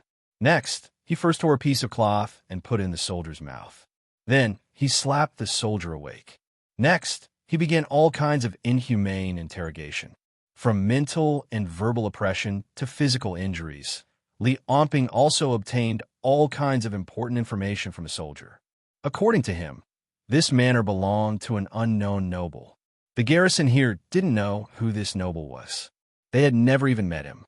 These soldiers were sent here 2 years ago to guard this place. What they had to do was to guard this place and prevent ordinary people from harassing them. At the same time, there would be trucks delivering blood and feces every month. They had to be transported underground through a secret pipeline in the center of the main building. As for what the underground pipeline looked like and what was inside, no one knew. However, recently, for some reason, the amount of blood and feces delivered was much more than usual. When Liamping heard this, he was 90% sure that the blood demon was hiding under the main building to heal himself. However, Liamping wasn't sure if Zhurong and the others would help him. Regardless of whether he was sure or not, he had to go down. Otherwise, the longer this dragged on, the more disadvantageous it would be for Liamping. Thus, Liamping once again came to the wall in the blind spot. This time, he didn't hesitate. He directly took out a high-frequency dagger and dug a small hole in the wall with a few slashes. This high-frequency dagger was much weaker than the high-frequency dagger. However, due to its small size, it was easy to carry around and wouldn't be easily discovered. Thus, Liamping had brought it with him to the ice fortress this time. Normally, cutting through the wall like this wouldn't make much noise. However, the underground palace where the blood demon was in was completely empty. Other than the sound of the blood pool churning, there was no other sound. Although the sound of Liamping cutting through the wall was extremely soft, the blood demon heard it clearly. Soaking in the blood pool, The blood demon lazily opened his eyes and looked up in surprise. What's going on? Didn't I say that there's no need to arrange any more feces today? There's an expert. In the next moment, the blood demon's expression changed drastically. He turned into a blood shadow and flew out. The entire blood pool was enveloped by a white shockwave. Large amounts of blood splattered out, covering the ground. The blood in this blood pool was different from ordinary blood. It was unknown what kind of nature it had. After it landed on the ground, it evaporated into the air within a few seconds. Seeing the blood that he had painstakingly gathered being wasted like this, the blood demon felt as if his heart was bleeding. He let out a sharp cry and tapped out with a finger. A stream of blood light flashed, and several hundred blood flames the size of fireflies charged out toward the black figure that was descending from midair. Lianping, who had descended from the pipe, let out a cold snort. Exerting force with his feet, he charged toward the blood demon in the distance with a wave of air currents. At a speed that surpassed the speed of sound, the entire world slowed down once again. Lianping charged toward the blood demon, still having the time to turn his head and take a look at the destroyed blood pool. When he saw this blood pool, a hint of gloominess appeared in his eyes, and he increased his speed once again. In Lianping's eyes, the entire world seemed to have slowed down even more. He could clearly see the blood flames that were shooting toward him inch by inch. He could also see the blood demon's ferocious expression and the flickering red glow on his body. In less than 0.1 seconds, Lianping had already arrived before the blood demon. Then, he punched toward the blood demon's head. Lianping, who was attacking at full speed, was so powerful that he could even blow up a mountain. Moreover, in order to kill the blood demon, who was a level 5 ability user, he did not hold back at all. If this punch were to land on the ground, it would probably cause a small-scale earthquake. Faced with Lianping's supersonic speed, the blood demon had no time to react at all. His head exploded with this punch. His entire head shattered like a watermelon, turning into countless pieces that shot out in all directions. At this moment, a series of violent explosions rang out in the air. It was as if a missile had exploded in an underground palace. Under Lianping's immense strength, the air was directly pushed away, turning into countless hurricanes that blew in all directions.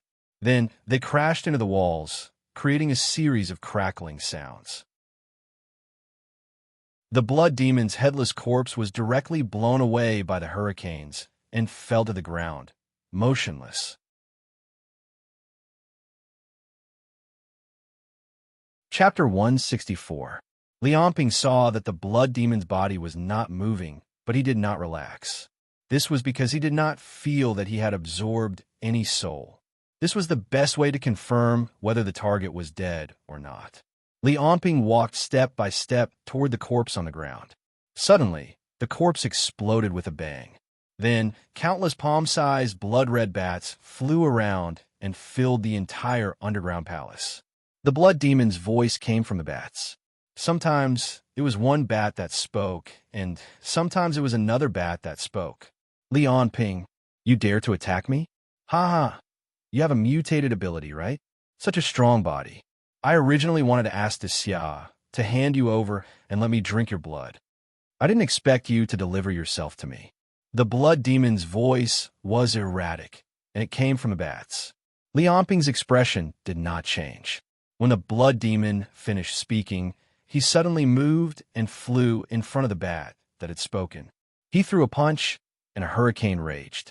Lianping's punch had already pierced through the bat. Haha, it's useless. The bat was shattered by Lianping's punch, but the blood demon's voice continued to ring out. Today, I will suck your blood dry and kill you. Thousands of blood-red bats rushed toward Lianping from all directions. They were like a blood-red cocoon that wanted to envelop Lianping. Faced with the blood-red bats that were rushing toward him, Lianping waved his hands and created a series of afterimages. It was as if hundreds of thousands of punches were thrown in all directions at the same time. Dozens of blood-red bats fell from the air.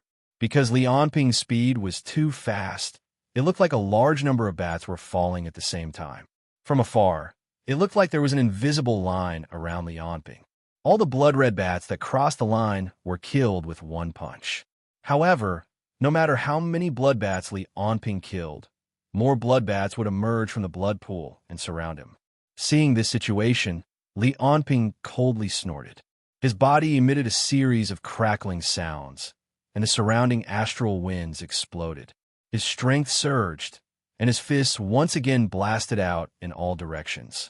But this time, his strength and speed had clearly increased by a notch. Every punch was accompanied by surging fist winds, blasting out streaks of white air shock waves. The blood-colored bats that charged over were killed before they could even get close. Within a few seconds, all the blood-red bats around Li Onping had been wiped out. Then, Li Onping took a step forward and arrived at the blood pool. With a roar, he threw a punch at the edge of the blood pool. There was a loud rumble. Li Onping's punch seemed to have frozen the space around him. All the blood bats around the blood pool were reduced to dust by Li Onping's punch.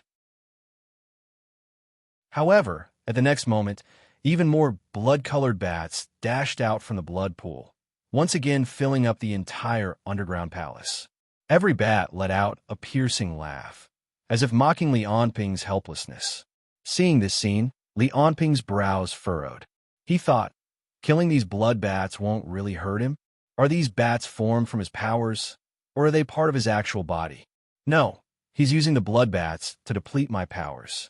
As he pondered, Li Onping saw the blood bats swarming toward him once again. Unlike before, he did not expend his energy to kill them all. Instead, he dashed out and dodged the blood bats. Wherever he passed by, countless blood bats would be smashed, crushed, and turned into pieces by the tremendous force.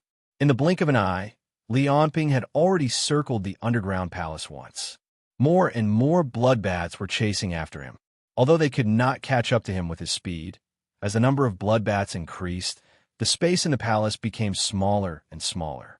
Sooner or later, these blood bats would fill up the entire palace. After circling the palace once, Li Onping could clearly observe the entire palace's environment. There are only blood bats in the entire palace? I can't find anything similar to his actual body. Does this mean that these blood bats are really his actual body? Or has his actual body been hiding in one of the blood bats from the start? Li Onping thought about it and rejected this idea. If the blood demon's actual body had been hiding in the blood bats from the start, then he would have already killed all the blood bats at the start. It would be impossible for him to hide in such a spacious palace. Suddenly, Li Onping turned his head toward the blood pool. He recalled the scene where the blood demon's headless corpse had turned into countless blood bats. So that's how it is. From the start, his body was a clone formed by blood bats. With a loud bang, Li Onping had already charged into the blood pool. In the red sea of blood, a figure was hiding at the bottom of the pool. Found you. Li Onping raised his right fist high and smashed it down. Boom! The entire blood pool was blasted open by an invisible force. All the blood in the pool was split to the left and right by Li Onping's fist. The overflowing blood on the surface of the pool scattered to the ground. With one punch, the blood demon's figure at the bottom of the pool was revealed. The blood demon stared blankly at Li Onping. Before he could react, Li Onping had already appeared in front of him with a flash. Die! In his blurry state, the blood demon could only see Fong Xingjian's mouth moving as if he was saying this. In the next moment, a torrential storm of attacks followed. Boom, boom, boom, boom, boom. Amidst the blood light, the blood demon was sent flying from the bottom of the blood pool. Before he could react, Li Onping had already sent him flying from the bottom of the blood pool to the air above the blood pool. Each punch was like a thunderbolt. The blood demon's chest and stomach were filled with various dents and wounds. All his ribs were broken. It was only at this moment that he subconsciously raised his hands to block his chest. Immediately after, Li Onping threw over 20 punches consecutively. The immense power was like a huge hammer, smashing down on the blood demon's hands in front of his chest. The power that he had gathered in a hurry was not enough to fend off Li Onping's ferocious attacks. Boom! Another punch landed. The blood demon's hands were completely deformed, and Li Onping's punches pierced into his chest as if they had been embedded. Then, Li Onping disappeared from the blood demon's sight. In the next moment, an astonishing amount of mental energy gathered behind the blood demon. It was only at this moment that the blood demon finally reacted from the series of attacks. He no longer had the time to think about how Li Onping could discover his tracks so quickly, how he could see through his true form so quickly, and how he could have such great strength and speed even though he was only at the 3rd level of energy rank. Also, he had already called for White Short Star, Pluto, and the others. Would they be able to rush over in time? At this moment, his body was shrouded by the shadow of death, Li Onping, who was merely at the 3rd level of energy rank. Under this series of attacks, he wanted to kill the blood demon in one go. Who do you think you are? Thinking of this, the blood demon subconsciously wanted to unleash his mental energy and ability. However, before he could do anything, a bone-piercing pain from his back entered his mind. It was a feeling that was much more painful than all the previous attacks. A scream of agony rang out. Li Onping's punch had already pierced through the blood demon's stomach. Then he pulled his hand back, drawing a bloody arc in the air. In his hand were large chunks of internal organs. Li Onping squeezed them hard and threw them to the ground, turning them into a pile of mush. The blood demon had never encountered such a situation before. His eyes were red, and he suddenly let out a scream. He was unable to fight back at all, and could not even touch the corner of his opponent's clothes.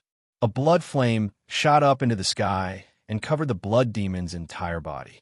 This blood flame used blood as fuel.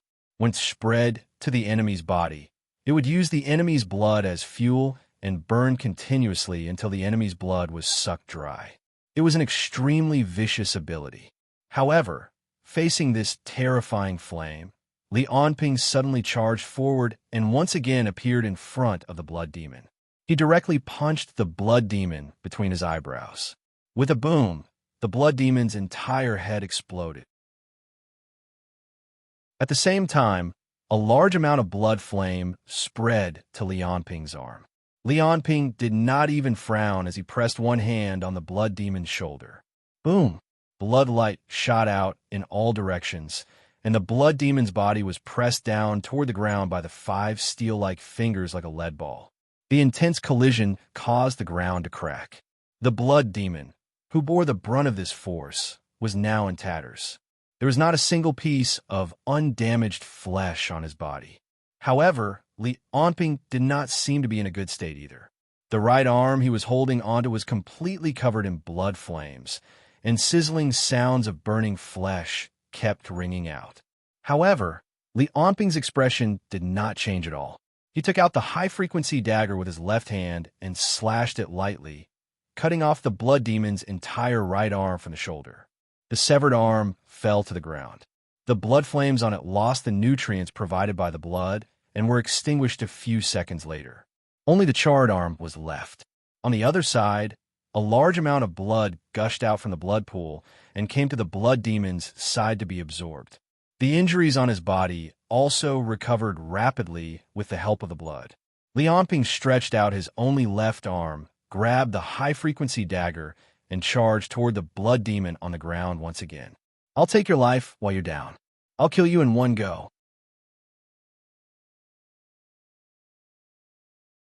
Chapter 165.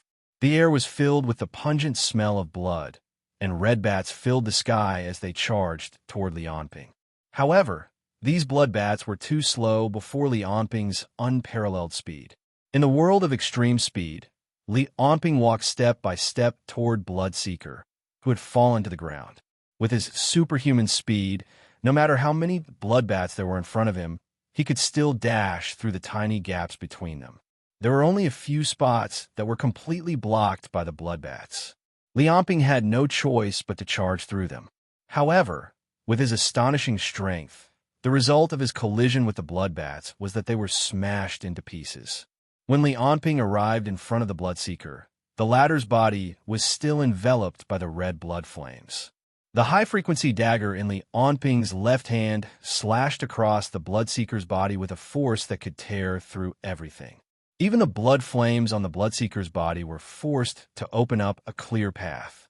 The first slash severed both of the Bloodseeker's broken arms. Then, the second slash cut open the Bloodseeker's chest, revealing the squirming lungs and heart. The high-frequency dagger stabbed into the Bloodseeker's heart, and a series of red sword gleams lit up where the Bloodseeker's heart was like a small light bulb. Just like that, Li Onping crushed the Bloodseeker's heart into powder. At that moment, the surrounding blood bats finally flew over, pouncing toward Li Onping from all directions. Li Onping snorted coldly, and the high-frequency dagger was stabbed into the Bloodseeker's lungs. Then, Li Onping grabbed the Bloodseeker's shoulder with his empty left hand. Then, before the bloodbats could surround him, he kicked the Bloodseeker and sent him flying. In the next second, just as the tens of thousands of bloodbats were about to drown Li Onping, he had already turned into a black line and caught up with the blood demon, who had been sent flying by the kick. As the two of them crossed paths, the blood demon's body once again exploded with several tens of blossoms of blood. He had been attacked countless times by Li Onping in an instant. Li Onping's speed seemed to have broken Blood Demon's understanding of the speed of ability users. He had never seen anyone who could be so fast. Even Song Bang could not compare to Li Onping. From the beginning to the end, Blood Demon had only managed to injure Li Onping with the blood flames protecting his body. He hadn't even been able to launch a single attack. Because his opponent's speed had completely exceeded his perception, he could only passively take the beating. At this moment, the loud noise from the battle had attracted the attention of the people above. The fully armed soldiers stationed in the manor rushed to the square in front of the main building and gathered. A gate leading to the underground was opened in the square. This passageway leading to the underground palace was usually completely sealed off. If it wasn't for the fact that the commotion underground was too great, and that the Blood Demon had sent out a distress signal the moment he saw Li Onping, they definitely wouldn't have dared to open up this passageway. Less than 2 minutes after they had gathered, other than his hands, the Blood Demon's legs had also been torn off by Li Onping. However, the Blood Demon, whose arms, legs, head, and heart had all been shattered, was still alive. The blood in the entire palace and the blood aura in the air were all supporting his life. Li Onping wasn't having a good time either. In order to fend off the Blood Demon's blood flames, he had been using his remaining left hand to attack. However, even so, his left hand had already been charred black by the blood flames, which were slowly approaching his body. These blood flames were very special. As long as there was blood, they could burn even without air. They wouldn't even be affected by water. Li Onping could only helplessly stop attacking and make use of the time to heal his injuries. The moment he stopped attacking, more and more blood bats in the underground palace screeched excitedly. All of them rushed toward him with bloodshot eyes. Facing the swarm of blood bats, Li Onping smiled faintly. He leaped up lightly and raised his right leg. A whip kick came down from above like a thunderbolt. Swoosh! At the same time the whip kick landed, the ground seemed to have been split open by an invisible force, revealing a crack that was tens of meters long. As stone chips flew everywhere, Li Onping's kick directly sent out a white force that flew towards a group of bats. Wherever it passed, a large number of blood bats turned into red powder and scattered in the air. Finally, the white force hit the wall, leaving a dent that was several centimeters deep. With just one whip kick, 1/3 of the blood bats in the air were killed, leaving a large hole in the ground. Following that, Li Onping twisted his waist in midair. After a few more kicks, only a few blood bats were left hovering in the air, not knowing whether to advance or retreat. At this moment, Li Onping's right hand had regenerated with the infusion of soul energy. He used his right hand to grab his left shoulder and tore off his burning left arm. Then he casually tossed his charred left arm onto the ground. On the Blood Demon's side, his body was once again covered in blood. The wounds all over his body were slowly wriggling. It seemed that given enough time, he would be able to recover his body once again. Blood bats continued to emerge from the blood pool. This won't do. Li Onping frowned. He can use too much blood here. If this continues, there will be no end to it. Thinking of this, Li Onping was still in midair. Before he landed, he stomped on the air and charged toward the blood demon once again.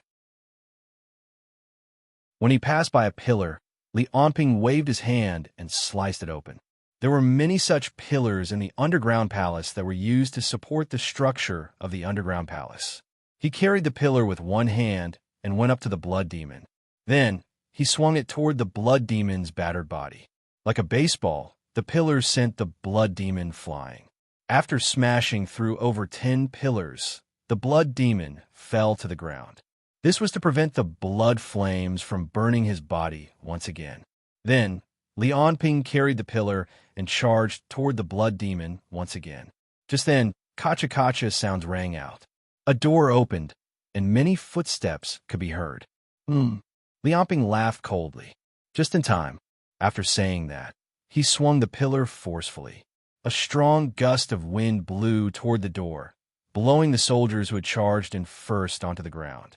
Simultaneously, the blood demon's body was also sent flying toward the door. With a loud boom, a series of agonizing cries rang out. The blood demon's body was like a cannonball, smashing several tens of soldiers into meat paste. Then his entire body sank into the wall. At the next moment, Li Onping, who was carrying the pillar, charged into the crowd as well. The waving column seemed to have set off a storm of flesh and blood. Wherever it passed, no matter who it was, they were directly smashed into meat paste. The blood demon's body was like a baseball, and Li Onping was like a ball chasing after this person, continuously hitting him toward the ground. The soldiers cried out agonizingly and looked at Li Onping, who was charging toward them, in despair. Their bullets were unable to hit him. Even if they did, they would be instantly healed. The soldiers in the square could not see the situation below. They could only hear a series of booming sounds of collisions, mixed with intermittent agonizing cries. They looked at each other, not knowing what to do. At the next moment, a battered body that was covered in blood and had almost turned into a pile of meat paste flew out from the underground passageway. Li Onping followed closely behind. The pillar in his hand had already broken into 4 to 5 sections and was thrown to the ground. His left hand had also grown out once again. It looked as if it had never been injured before. Looking at the soldiers in front of him, Fang Xingjian laughed maniacally and charged over. He waved his hands lightly, bringing about a bloody storm. With a casual grab, he threw a soldier several hundred meters away, causing him to fall to his death. With a casual punch, a few soldiers were smashed into smithereens by white cheese. With a dash, Fang Xingjian sent over 10 soldiers flying. Those soldiers cried out agonizingly as they were sent flying. While they were in midair, all the bones in their bodies were shattered, and they stopped breathing. Smelling the bloody rain that he had created in the air, Li Onping broke into a cruel smile. By then, the remaining soldiers had completely broken down. They wailed and fled in all directions. Li Onping could not be bothered with them. He walked toward the blood demon, who was still wriggling slowly. He casually grabbed a soldier's corpse and used it as a golf club, swinging it toward the blood demon's body. There were still blood flames on the blood demon's body. Fang Xingjian wanted to use this method to push the blood demon further away, far away from the blood under his feet.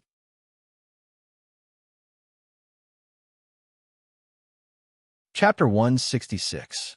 While the blood demon was flying in midair, Li Onping tossed away the corpse and stomped down hard. With a rumble, it was as if a landmine had exploded under his feet.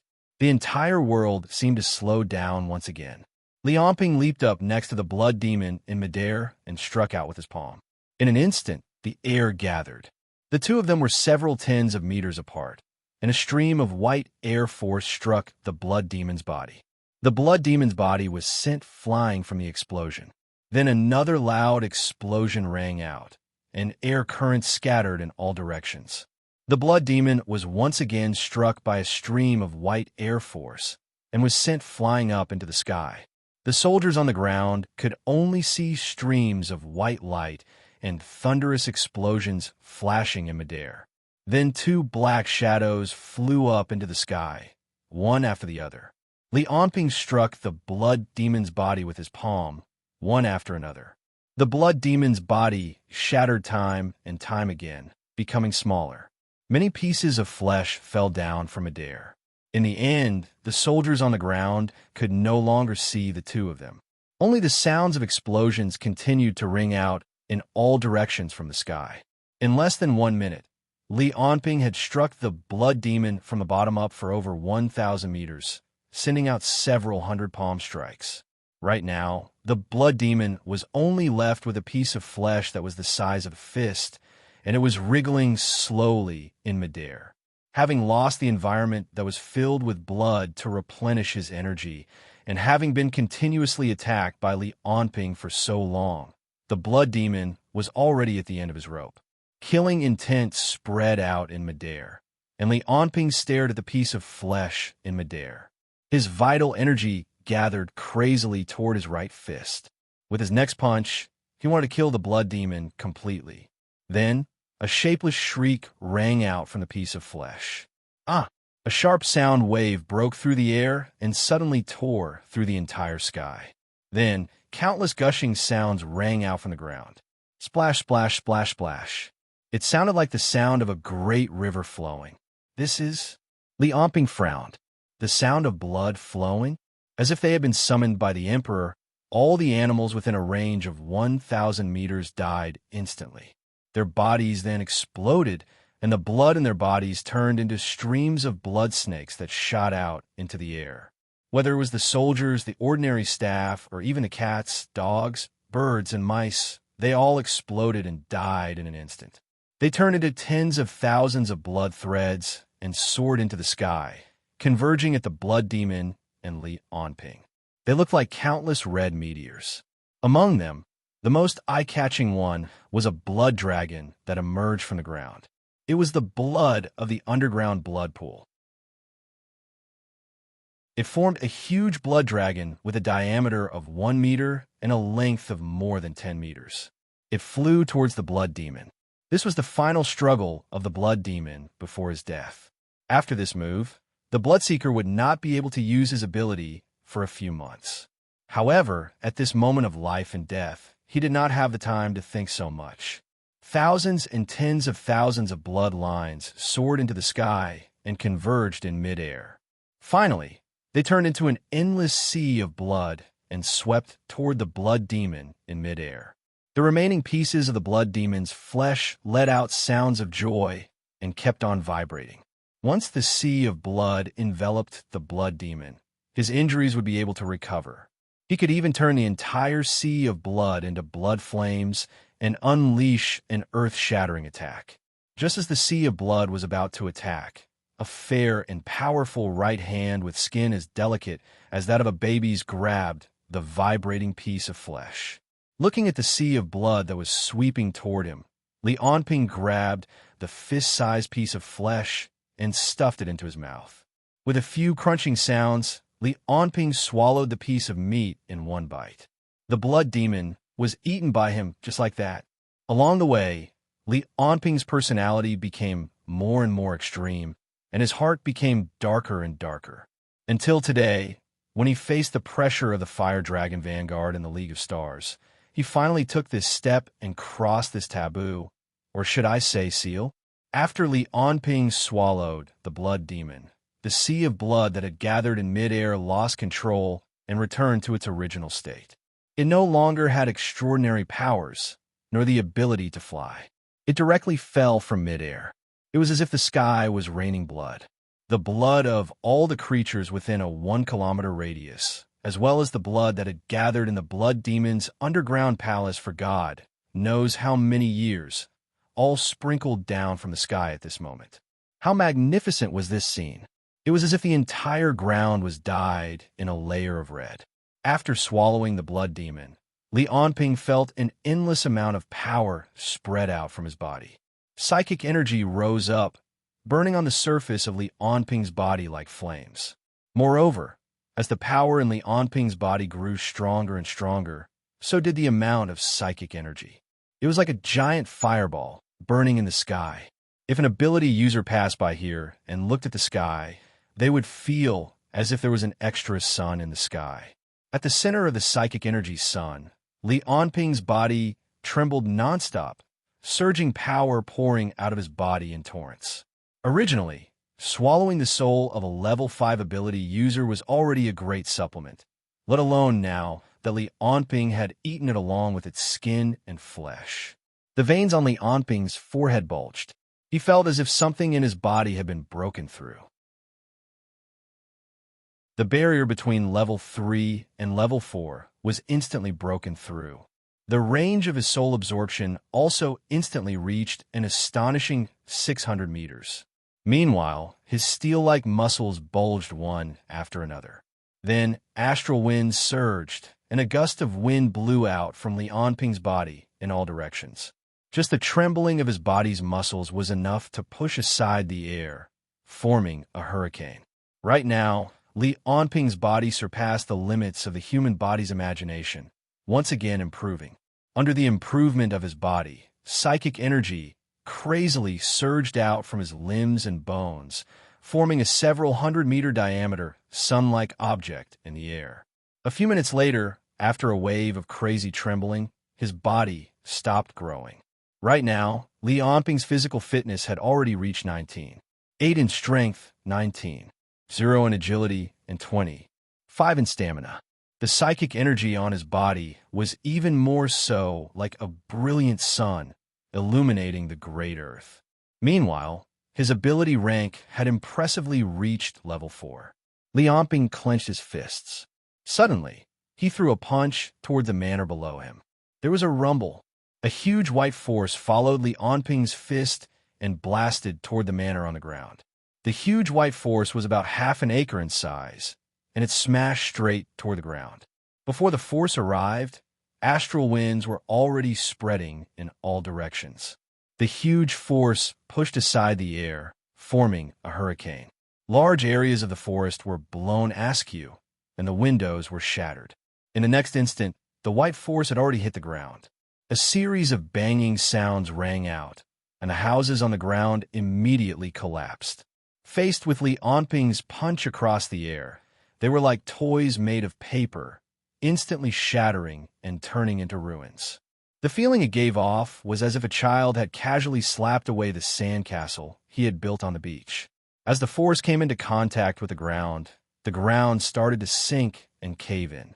Large chunks of the ground could not withstand the force and sank into the ground. The Blood Demon's underground palace was also completely buried by this attack. And this was merely a casual attack from Li Onping. Following the improvement of his physical attributes, even though they had only been increased by a few points, the effect had already reached a terrifying level. Just then, Li Onping suddenly turned his head and looked toward the sky in the distance. With his extraordinary vision, the scene that was several kilometers away instantly zoomed in on him. A fiery red figure was flying toward him at an astonishing speed.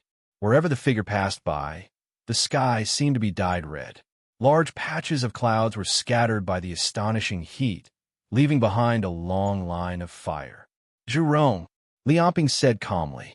"The reinforcements are quite fast." Zhu Rong was able to fly by shooting out flames, so his speed was the fastest. Therefore, he was the first to arrive. It seemed that the Netherworld King and White Short Star might arrive at any moment. Thinking of this, just as Li Onping was about to make a move, a speck of black chi suddenly emerged from the back of his head. This speck of black chi was like a speck of ink. After it fell into the psychic chi outside his body, it instantly dyed large patches of psychic chi pitch black. Li Onping felt a sharp pain coming from his brain. It was as if countless silver needles with lightning had pierced through his brain at the same time and were stirring back and forth. He could not help but hug his head with both hands. Li Onping had long gotten used to the ultra-rapid regeneration ability. He would not even frown, even if he was cut into pieces. However, at this moment, he could not help but cry out in pain from his brain. At the same time, the psychic chi on the surface of his body had completely turned black. It was as if a black sun was floating in the sky. It gave off a terrifying and evil feeling. It was as if something extremely terrifying had descended. On the other side, Zhu Rong had already flown several hundred meters away. Lianping forcibly endured the waves of pain coming from his brain. He wanted to take down Zhu Rong first. At this moment, a familiar voice rang out in his mind. Lianping, thank you for your efforts. I'll accept this body.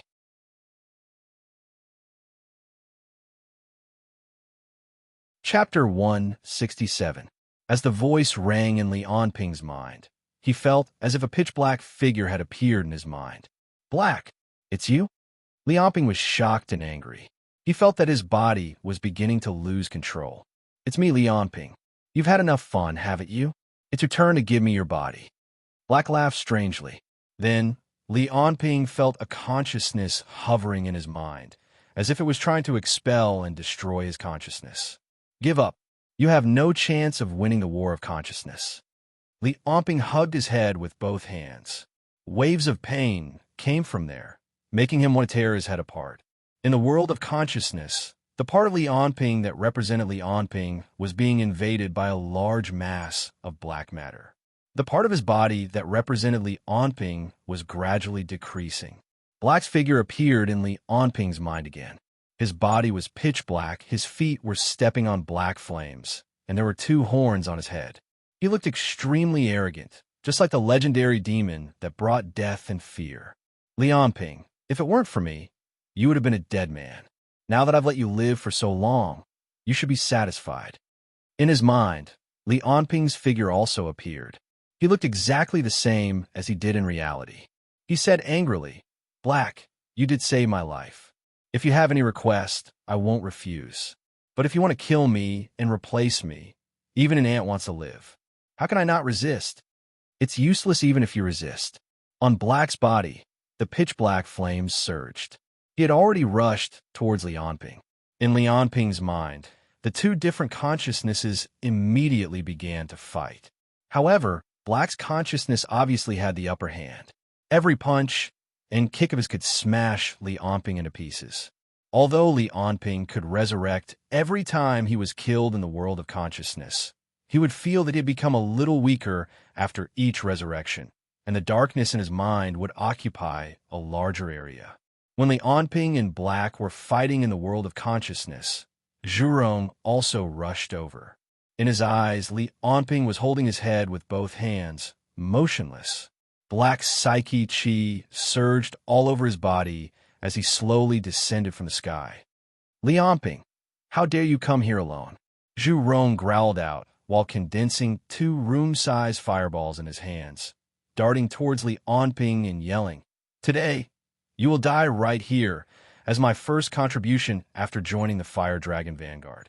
The flame of over 6,000 degrees burned in Zhurong's hands, evaporating the water and twisting the surrounding air. Before the flame even approached, Lianping's hair had already turned yellow. A flame of such intensity could even melt a steel plate in an instant. Zhurong did not believe that Lianping could withstand his flame with only his body. He had heard that Lianping's abilities were great strength, fast speed, and regeneration. However, he was confident that with his flame, even if he could not catch up with Lianping, he could at least protect himself. What was even more amazing was that for some reason, Lianping was motionless and letting Zhurong attack him freely. Seeing that the flame was about 100 meters away from Lianping, Zhurong's lips curled into a smile. Dying. Under Zhurong's control, the 2 huge fireballs flew towards Lianping, who was falling from the sky. Like the light devouring the darkness, the flame of over 6,000 degrees burned away more than half of the black psyche chi coming out of Lianping's body before it even got close. As Zhurong sneered and saw that Lianping was about to be swallowed by the flame, Lianping, who was holding his head, suddenly looked at Zhurong. At this moment, Lianping's left eye had turned completely black, while his right eye remained the same. It was indescribably creepy. Zhurong felt a chill in his heart when he looked at Zhurong. It was as if he was being stared at by something, like a poisonous snake staring at a frog or a tiger staring at sheep. A chill rose from the bottom of Zhurong's heart. Then 2 different roars came out of Lianping's mouth, but they both said the same word. Get out! Get out! Then, even with Zhurong's eyesight, he could only see that Li Onping's arm seemed to flash, and then an explosive force exploded in front of him. All the flames were extinguished in an instant, and even Zhu Rong's body, which had been spurting out flames, only had a few sparks left. Vacuum circle. Li Onping had created a pseudo-vacuum with only one punch with absolute strength. After the battle with Lei Di, he had created a move to deal with lightning and fire ability users. Now Li Onping was using it, and it was terrifyingly powerful. The air 10 meters around Zhu Rong was pushed away by Li Onping's punch. In this situation, he couldn't even spurt out flames. Then, under Zhu Rong's terrified gaze, Li Onping impatiently blew at him. A white light flashed, and Li Onping's white breath had already hit Zhu Rong. With a boom, an earth-shattering force sent Zhu Rong flying into the distance. In the air, Zhu Rong felt that his internal organs were severely injured by this blow, and his body was pushed several kilometers away by this tremendous force in the blink of an eye. However, he was also out of the vacuum circle, and his body was able to spurt out flames again. The temperature in the air kept rising. Zhu Rong straightened his legs and spurted out flames in the opposite direction of himself. The flames he spurted out created a great pushing force, trying to make him stop. However, Li Onping's strength was too great. With just one breath, Zhu Rong couldn't stop spurting out flames with all his might. In the blink of an eye, Zhu Rong had flown several kilometers away. He let out a loud roar, and violent flames spurted out. The entire sky seemed to be set ablaze. This time, it was finally effective. Although Zhu Rong was still flying into the distance, his speed gradually slowed down. Therefore, Zhu Rong kept spurting flames to resist the force that Li Onping had hit him, and in this way he slowed down his flying speed. After more than 10 seconds, he finally offset this pushing force and stopped in the air. However, when he looked at Li Onping's position again, only deep fear was revealed in Zhu Rong's eyes. At this moment, he was already more than 10 kilometers away from Li Onping's position. With just one breath, Zhu Rong was sent flying more than 10 kilometers away. He didn't dare to imagine, if Li Onping really wanted to kill him just now, what was the probability of him surviving? At this moment, his internal organs were still aching faintly, and a bloody taste came out of his mouth. Therefore, Zhu Rong stopped in the air, hesitating whether he should go and fight Li Onping again. The strength that the other party had shown was no longer as simple as a level 5 ability user. On the other side, Li Onping, who was in the air, didn't have the time to care about what Zhu Rong was thinking. After he swatted Zhu Rong away like he was swatting a fly, his entire brain was once again plunged into endless pain. He didn't care about what was going on outside. He didn't use Void Step anymore and just let his body fall to the ground, putting all his thoughts into his brain. At this moment, Li Onping's consciousness and Black's consciousness were still fighting in his mind. Black grabbed Li Onping's head and twisted it hard, twisting his head off. Then, he pulled hard with both hands, and Li Onping's body was split into two. However, a few seconds later, Li Onping came back to life in the sea of consciousness again, and rushed toward the laughing Black. Black laughed crazily and said, "It's useless, it's useless. After my ability reaches the 4th energy level, all of my energy, or should I say, your psychic energy, will gather to form an incarnation. This incarnation condenses the power of the spirit and the body, and is even stronger than the original body. And now, the moment you reach the 4th energy level, I've seized control of your incarnation with my own consciousness. The current me is definitely stronger than you, and you have no experience in fighting in the sea of consciousness at all, so it's even more impossible for you to be my opponent." As he spoke, he had already killed Li Onping cruelly 5 more times. The darkness in the sea of consciousness had already occupied 60% of the space. Li Onping also became anxious. So that black figure formed by psychic energy is the product of my ability reaching the 4th energy level. But now it's taken over by Black. If this continues, I'll really lose. I have to think of something. While Li Anping and Black were fighting in the sea of consciousness, his physical body had also fallen from midair. Just as Li Anping's body was about to hit the ground, a giant hand made entirely of stone suddenly emerged from the ground and grabbed at the falling Li Anping. With a bang, the giant hand closed and had already grabbed Li Anping tightly in the palm. And beside the giant hand stood a black-haired man. He looked at Li Anping in the palm and said, "Why can't I feel the presence of Zhurong and the blood demon?"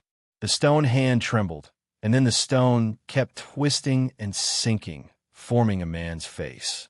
A deep voice came from the face. "I don't know, but Li Anping has been captured. I can feel that he seems to be in extreme pain, but there are no burns on his body. It might be the blood demon who did this." He asked the black-haired man, "Sir, should we seal him?" The black-haired man gave it some thought, and then looked at Li Anping, who was being held by the giant hand and had a pained expression, and said, I heard that his speed is very fast. It's better to seal him first, lest there be any complications." After saying that, he reached out a hand to grab Li Anping's head. His palm was like a black hole, sucking Li Anping indirectly.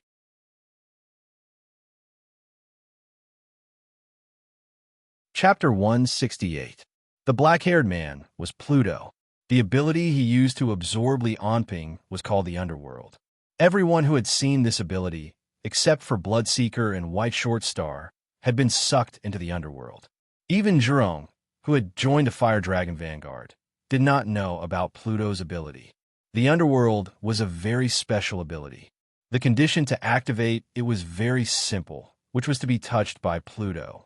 After activating it, the target would enter a world called the Underworld through Pluto's body. This small world was about 1,000 square kilometers in size. Creatures that were sucked into this space would be sent to a random place. As long as they were still in the Underworld, they could be revived. This meant that after being killed here, they would be revived at a random place in the Underworld. Those resurrection points and entry points all coincided with each other and had fixed positions. However, after each death, the fusion between the creature and the Underworld would deepen. After a normal person died 3 times in the Underworld, they would be completely integrated into the space of the Underworld. By then, this person could only live in the Underworld forever and would never be able to return to the real world. At the same time, they would be influenced by Pluto. They would listen to Pluto's orders and become an emotionless, mindless puppet. However, the speed of fusion with the Underworld was related to the person's willpower. A normal person would fuse after dying 3 times, a soldier would fuse about 6 times, and an experienced warrior would fuse about 10 times. Aptitude users' willpower was usually stronger. For example, a level 4 aptitude user would have to die 50 times before fusing. A level 5 aptitude user would have to die more than 100 times before fusing completely. As for the way to leave the Underworld, there was only one way, which was to defeat Pluto. The sky was completely covered in dark clouds. There were no stars or sun, only a blood moon hanging in the sky. It covered the entire Underworld in a layer of red. This was an eternal scene in this world. There was only night in the Underworld. There was no day. The place in front of them was a stone forest in the Underworld. The entire stone forest was dead silent. There was not even the sound of insects, let alone birds. It was as if everything had fallen into a deep sleep. At this moment, a man suddenly appeared in the sky more than 10 meters away. After the man appeared, he did not react and directly fell to the ground with a bang, motionless. But this time, it was like a stone falling into the water, causing countless ripples. The sound of chattering could be heard in the stone forest. Coming. It's a newbie. He seems to have fainted. Where are the zombies? Are they here yet? More than a dozen people dressed in rags rushed to Li Anping, who had fallen to the ground, and hurriedly lifted him up and ran away. In the crowd, a thin man with vertical pupils suddenly pointed to the back of the crowd and shouted, "They're here." The blonde leader asked nervously, "Hawkeye, how many zombies are there?" "Boss, there are a lot of them." The man with vertical pupils called Eagle. I stared at the depths of the stone forest. There was a large group of people with pale faces running towards them. There are hundreds of them, just from what I can see. There are more behind, at least 1,000. So many. The blonde leader shouted again, "How's the newbie?" A bald man, carrying Lianping on his back, shouted, "He's a level 4 ability user," but he fainted. Ordinary means can't wake him up. The blonde man nodded to show that he understood. He pointed to the 2 people in the team and shouted, "Abawahu, you 2 brothers haven't died yet. This time you 2 are responsible for the retreat. The others follow me." The 2 men stayed in the same place, and the rest of the people quickly left with Lianping. But after a few steps, Eagle Eye shouted and anxiously said, "Not only behind, there are people in front." "What?" The blonde man nervously said. "How many? In front left, right?" Eagle Eye trembled more and more, and finally said intermittently, 5,000, 10,000, no, at least tens of thousands of zombies are rushing towards us from all directions. How is that possible? The blonde man couldn't believe it. This newbie is only a level 4 ability user. How can he attract so many zombies? I don't know. Eagle Eye's tone became more and more anxious. What should we do? They're getting closer and closer. Should we give up on this newbie? The blonde man frowned fiercely, seeing that all the team members were staring at him. He also became a bit hesitant. They were all people who were caught by Pluto and brought into the underworld. There were many people like them in the underworld, and now all of them have united to form a resistance group. But because their numbers and combat power were too much compared to the people controlled by Pluto, they couldn't directly confront Pluto. They could only rely on escaping, rescuing, and uniting newbies to accumulate strength. At this moment, for a newbie level 4 ability user, taking the risk of their entire team dying once, was it worth it? The blonde man only hesitated for a moment, then said decisively, "Those zombies are all under Pluto's command. Every time, they act according to the people. This time, they use so much power for this newbie, there must be a reason." He turned his head and said to a woman, "Pink, use telepathy to inform the leader of our situation here. Ask for support." Then he said to a middle-aged man, "Old Parker, you have died too many times. Stay with the newbie later. Don't come out randomly. Everyone, get into formation and wait for the leader's support." Following the blonde man's words, the dozen or so people spread out around Lianping and Old Parker. Since the leader had decided to fight, they had no complaints. After all, other than Old Parker, the others were selected to be good at fighting, could cooperate with each other, and had fewer deaths. A few minutes later, rumbling footsteps came from all directions, and the stone forest was filled with people with pale faces. Cold sweat dripped down the blonde man's cheeks, splashing on the ground. He asked worriedly, "Pink, have you informed the leader?" The woman called Pink said, "Yes, the leader said he will rush over immediately." At this moment, the swarming crowd slowed down a few hundred meters away from Lianping. These people's clothes were ragged, and their faces were pale. Their expressions were stiff, and they looked like walking corpses. They were the people who had been merged in the underworld. They had no feelings, no memories, and completely lost their consciousness. Their every move was under the command of the underworld king. Because they had completely merged with the underworld, they could be revived after death and were immortal. Because of these characteristics, the resistance called these merged people zombies. As the zombies got closer, the atmosphere in the air became heavier. No one spoke, and they all stared at the tens of thousands of zombies. Some swallowed their saliva, and some had sweaty palms. They would sweat even if they were stared at by tens of thousands of living people, let alone tens of thousands of immortal zombies with murderous intent.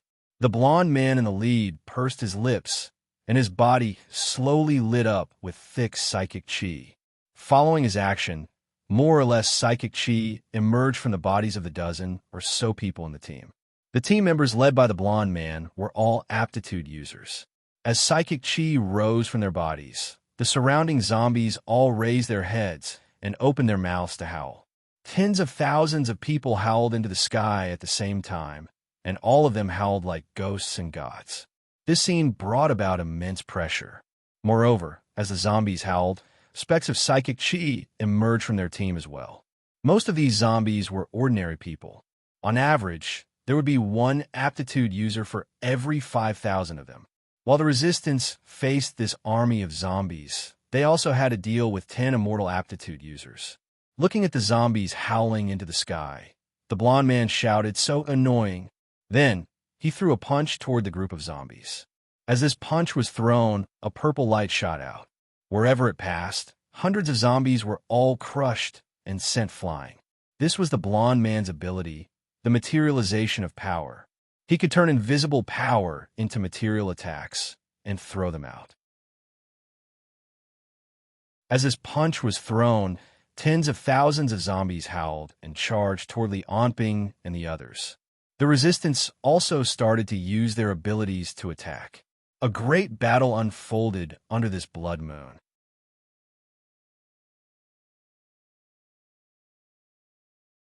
Chapter 169. In the Sea of Consciousness, Li Onping and Black were still fighting each other. Casually breaking one of Li Onping's arms, Black dodged his counterattack and leaped backward. He spoke softly. "Can't you feel the situation outside? We seem to have been teleported to another place. Our physical bodies are in danger now. If you don't give up resisting, I'm afraid the physical bodies outside will be killed first." Li Onping snorted and charged at Black again. "Why don't you give up? You can live even without a physical body anyway, right?" As they spoke, the two of them collided again. The two of them went back and forth. A series of crackling sounds were heard. In just a few seconds, their fists and bodies had collided countless times. In the end, Li Onping was punched in the face by Black. His entire body was shattered into countless pieces again. Then, he was reborn on the spot. Black sneered. "Your consciousness is getting weaker and weaker. Do you think you still have a chance of winning? Why don't you surrender now? I can still keep a trace of your soul. I'll find a chance to make you a human again in the future. My consciousness is getting weaker and weaker. Does that mean you're getting stronger?" Li Onping suddenly smiled. "I have a physical body, so even if my consciousness is shattered, I can still reassemble it with a strong physical body. But you only have a psychic incarnation. What will happen if your consciousness is shattered? Will you reassemble it? This is in my brain." Black was stunned. He suddenly looked at his right hand and saw that a white band of light had wrapped around his right wrist.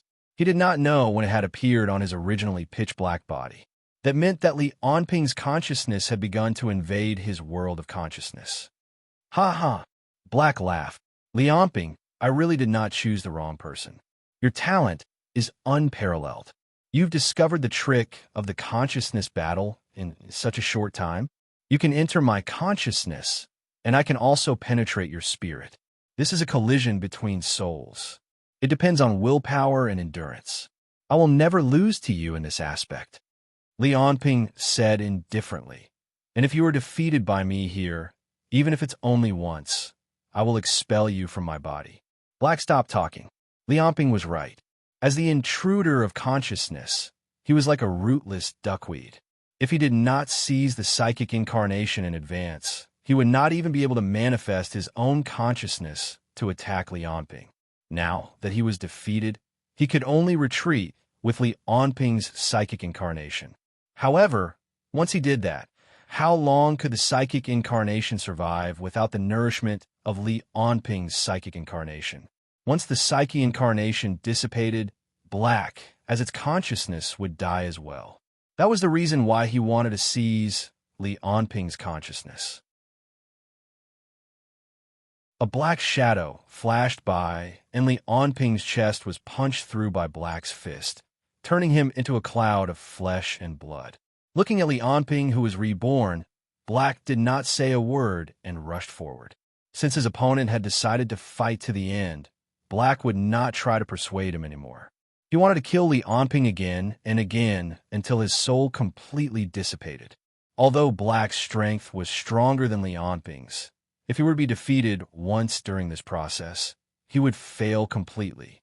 This was a battle between willpower and endurance. Unbeknownst to anyone, an earth-shaking battle unfolded in Li Onping's sea of consciousness. At the same time, in the underworld, the blond man threw out another punch. A purple beam of light penetrated hundreds of meters in front of him. Countless zombies were turned into dust by this punch. However, it was only delayed for a few seconds. In the next moment, the empty hole was filled by countless zombies again, and they rushed toward the blonde man.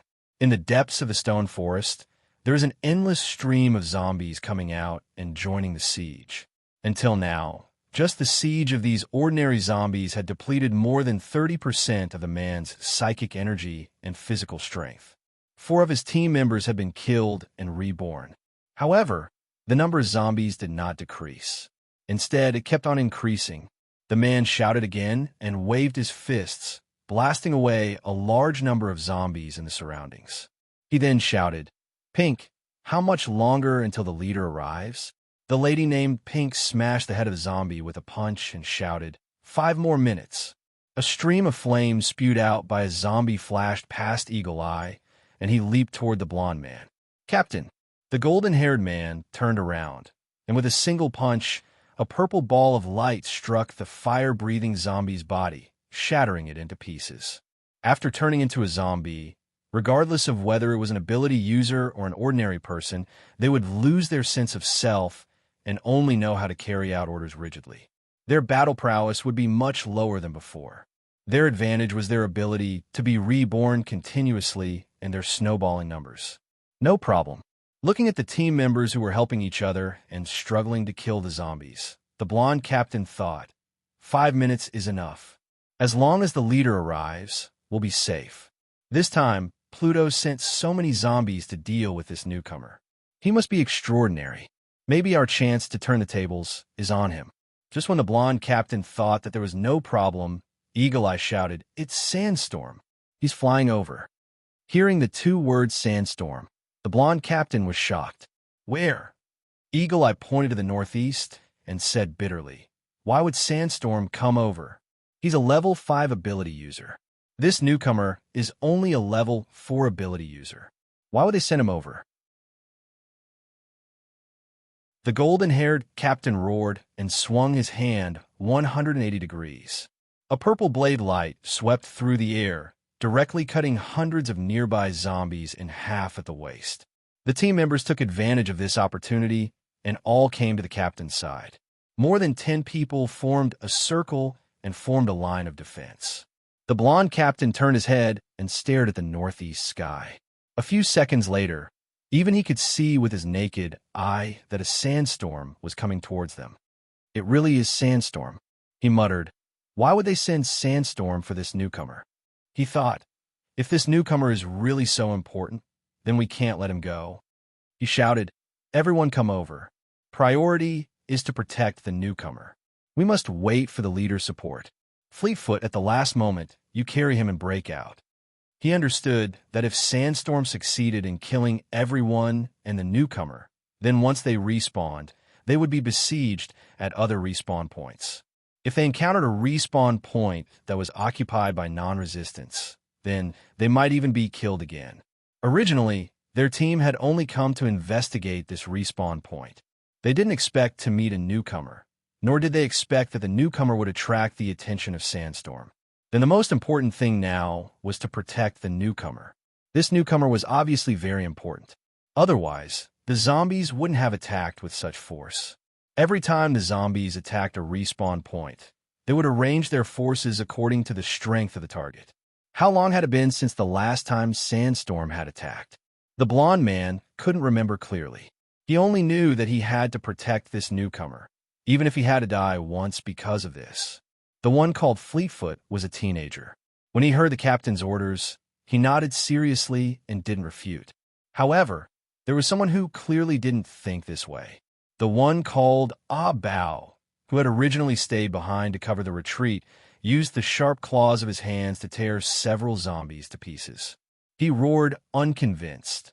That newcomer is only a level 4 ability user. Is there need to face Sandstorm head-on for him? Do we all have to die once for this newcomer? Bao's older brother, who was also somewhat unconvinced. He also shouted, "It's fine if you want us to sacrifice ourselves, but for a newcomer, a stranger, his level is just the same as mine. Moreover, he still hasn't woken up. Who knows what kind of person he is?" The blonde captain said coldly, "This is my order. If you don't want to follow it, then leave the team when we return. But before that, you must follow my orders." Abao still wanted to retort, but Ahu patted him and shook his head, telling him to stop talking. The blonde captain saw that they didn't retort, so he didn't say anything else.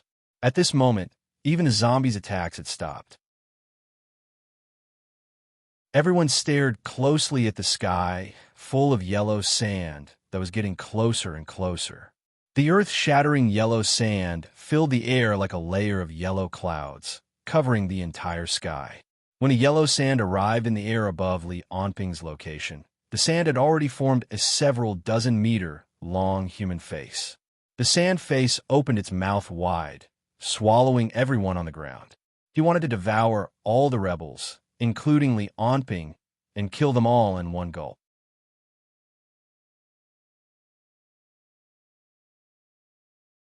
Chapter 170. Seeing the yellow sand descend with the power to devour the world, the blonde captain let out a furious roar.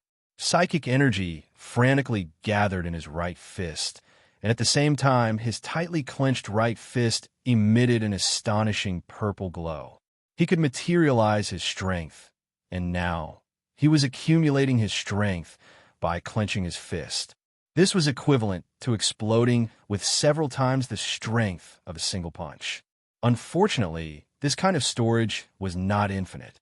Even so, it was already frighteningly strong. The thick purple glow enveloped the blonde captain's entire arm, making it impossible to see what was inside. In the next moment, the huge head made of yellow sand fell to the ground with a boom, swallowing everyone in one gulp. However, this process did not last even a second. Suddenly, a purple glow emerged from the yellow sand that filled the sky. A terrifying purple beam of light, accompanied by the blonde captain's fist, broke through the head of yellow sand and rushed toward the sky. Large patches of sand were washed away, and everyone who had been swallowed was unharmed. However, before they could rejoice, a trace of despair appeared in everyone's eyes when they looked up at the sky. The scattered sand floated in the air and then gathered together again. In just a short dozen seconds, it had become the size of a small mountain. From afar, it looked like a hill floating in the air. The blonde captain panted heavily, his eyes nervously looking at the sand mountain in the sky that was growing larger and larger. His forehead was covered in sweat, and the right arm he had used to punch was trembling.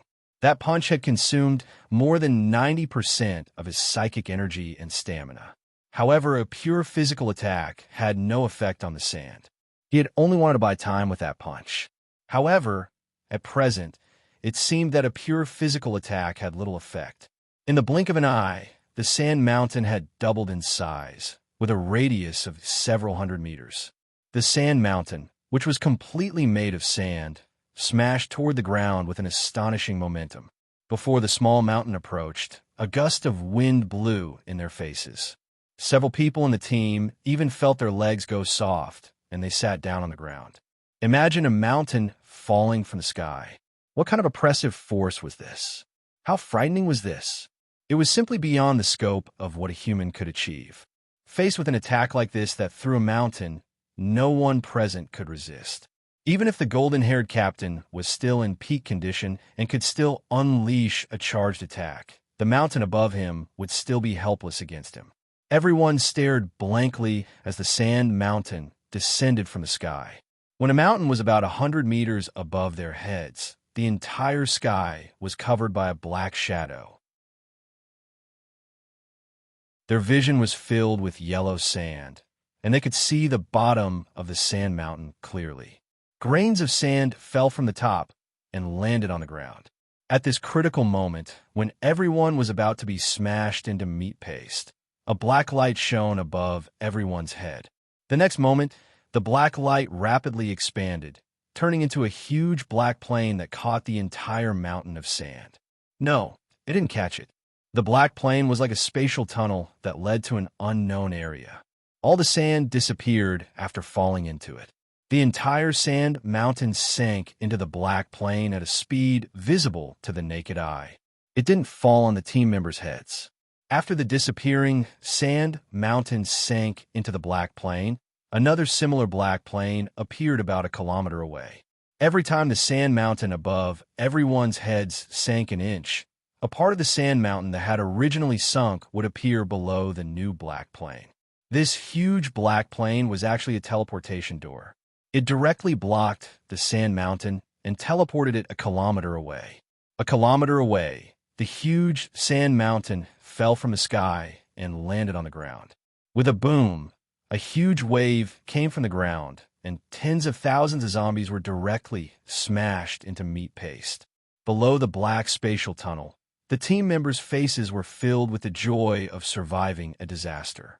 Spatial tunnel, it's the leader. The leader is here. We're saved.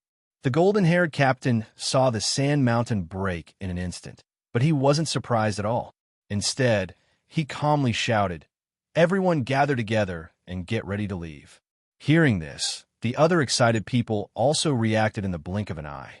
They all gathered around Li Onping, who was lying in the middle. Then, a vertical black spatial door opened above their heads, and a young girl with brown hair and a ponytail landed. "Are you guys okay? Hansen, where's that newcomer?" Hansen, who was also the golden-haired captain, pointed at Li Onping and said, "It's him. I think no need to say anything more." The young girl with the ponytail put out her hand and said, "Don't say anything more. Let's leave first. As long as Sandstorm doesn't reveal his true form, he'll be invincible. If there's anything else, let's go back to the base first." Just then, a strange black figure charged toward the young girl with the ponytail from afar. The black figure's speed was extremely fast, creating a series of sharp whistles in the air. Although it hadn't broken through the speed of sound, it was already so fast that everyone couldn't see it clearly. When a young girl with the ponytail turned her head, the strange figure was only over 100 meters away from everyone. The young girl's pupils contracted slightly, and a huge spatial tunnel appeared in front of the strange figure. Once he charged in, he would be teleported to another place. After the young girl put down the spatial door, she waved her hand behind her, and a circular black spatial tunnel appeared horizontally above everyone's heads. Then it descended. As the spatial door descended, everyone's bodies slowly entered the spatial door. It looked as if they were disappearing bit by bit from head to toe. At this moment, the strange figure that was charging over had already dodged the black spatial door that appeared in front of him. However, as he continued to dash left and right, black spatial doors would appear under his feet, in front of him, left and right. However, this strange figure was still able to advance and retreat freely at such a high speed, not even once barging into a spatial door. However, although the spatial doors appeared very quickly, no matter how many there were only 2 spatial doors from the beginning to the end. This meant that there were only a total of 3 spatial doors, including the ones that teleported everyone. In the blink of an eye, he was only over 10 meters away from the young girl with the ponytail, and everyone had already entered the spatial doors and been teleported away. The strange figure let out a furious roar and pounced toward the young girl. His claws slashed through the air, bringing with them a hint of red light. Suddenly, there was a fishy smell in the air, and streams of green claw shadows were already grabbing toward the young girl. "Wolf!" A hint of hatred flashed in the young girl's eyes, but behind a strange figure, a huge amount of sand was swarming over. They formed countless sand giants that rushed toward the young girl, and the huge force caused the entire city to tremble nonstop. The young girl took one last deep look at the strange figure. It was a monster with long black fur all over, and it looked like a werewolf. The next moment, a black spatial door appeared behind the young girl, and after turning around, the young girl with the ponytail had already disappeared. The green claw shadows slashed through the young girl's afterimage, leaving only a strand of hair behind. The werewolf that was left behind roared angrily on the spot. When the countless zombies around heard this roar, they instinctively trembled. After Li Onping in the underworld was rescued, Desya received news that Li Onping had been killed by the Fire Dragon Vanguard a day later. Desya Dragonfinch, who had almost stopped working, was completely paralyzed now. including Lu Sheng. No one from top to bottom could work in peace. After losing Li Anping, who was a level 5 fighter, Xia Dragonfinch was now like a little lamb that had to face the threat of the League of Stars and the Fire Dragon Vanguard alone. The Dragon Sparrow guards gathered every day to discuss what to do, but the number of people attending the gatherings was decreasing. Whether it was the leader of the League of Stars who had advanced to level 6 or the Fire Dragon Vanguard who had advanced to level 5, it was like an insurmountable gap in front of them, leaving them with no way to deal with it. A few days later, the emissaries of the Ice Fortress and the League of Stars arrived at Xia one after another, and a ceasefire agreement between Xia and the Ice Fortress was put on the agenda. Under these circumstances, the contents of this agreement were naturally unfavorable to Xia. Not only Xia Dragonfinch, but Xia's entire military might be suppressed. Once this agreement was signed, not only would Xia have to castrate the Special Task Force, which was Xia Dragonfinch, they would also have to give up a large portion of their economic and political benefits. The League of Stars would also enter Xia's territory. Although the three sides were still in negotiations, to Great Xia, who was at an overwhelming disadvantage in terms of ability user strength, even if they could salvage some unfavorable factors on the negotiation table, their future was still bleak. The emissaries of the two sides were only a prelude. 10 days later, in Xia's Ice Fortress, the upper echelons of the League of Stars and the upper echelons of ability users would gather at the border to finalize the terms of the ceasefire agreement and sign it on the spot. At the same time, on the other side of the ocean in the western continent, a man named Shang Junhai let out a soft sigh. Unfortunately, father, little brother, I was still a step too late. I can't personally avenge you. Beside him, a pregnant woman with bright eyes and white teeth comforted him. It's all right, Jinhai. Father and Jinbong will only feel relieved when they hear this news. In the end, that Li Anping is just a lucky bastard who awakened a decent ability. You, on the other hand, are destined to dominate this land and sky. You don't have to take it to heart. This woman was actually Wei Shishir, who had been sent by Song Bang to the Western Continent's Armist Federation to hook up with Shang Jinhai. At this time, Wei Shishir looked like she had been pregnant for several months. Her entire body was filled with the radiance of a mother. Shang Jinhai was currently favored by the leader of the League of Stars, the Queen of Heaven. He was a well-known genius among the younger generation of the League of Stars, and was believed to be the strongest of the younger generation in the future. Song Bang was able to receive this news half a year ago and make the decision to befriend him. Clearly, his connections with the League of Stars, as well as his own judgment, were extraordinary. Unfortunately, he could no longer use this connection.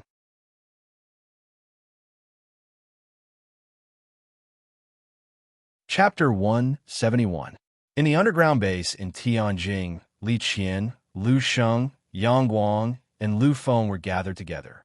Li Qian looked at Lu Sheng anxiously and asked, "Has it been confirmed?" "Sir, he really—" Lu Sheng lowered his head and replied with a dejected expression, "According to the news sent by the Fire Dragon Vanguard, after Sir killed the Blood Demon, he was personally defeated by the Netherworld King, who rushed over after hearing the news." "How could this be? Didn't you say that you would come back?" Li Qian's face was filled with disbelief. Tears flowed out of her eyes like water as she stumbled out of the door. Yang Guang stood up and blocked her path, asking, "Li Qian, where do you think you're going?" Li Qian clenched her teeth and said while crying, "I want to go to the Ice Fortress. I want to look for him. I don't believe that he's dead just like that." "Are you crazy?" Lu Sheng frowned and said, "If Sir is still alive, he'll naturally appear.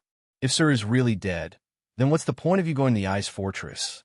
You're just sending yourself to your death." "I don't care." Li Qian was crying so hard that one couldn't help but feel sorry for her. "I must look for him." Seeing this, Lu Sheng sighed and said, "Yang Guang, do it." Li Qian looked at Yang Guang in astonishment. She saw him suddenly flash behind her and hit her neck with a karate chop. Then she fainted. Yang Guang helped the unconscious Li Qian back to her seat. He looked at Lu Sheng and said, "We can't let her stay unconscious forever. At least let her calm down Lu Shang sighed. Do you think that Sir has really been defeated and killed? Such a powerful person.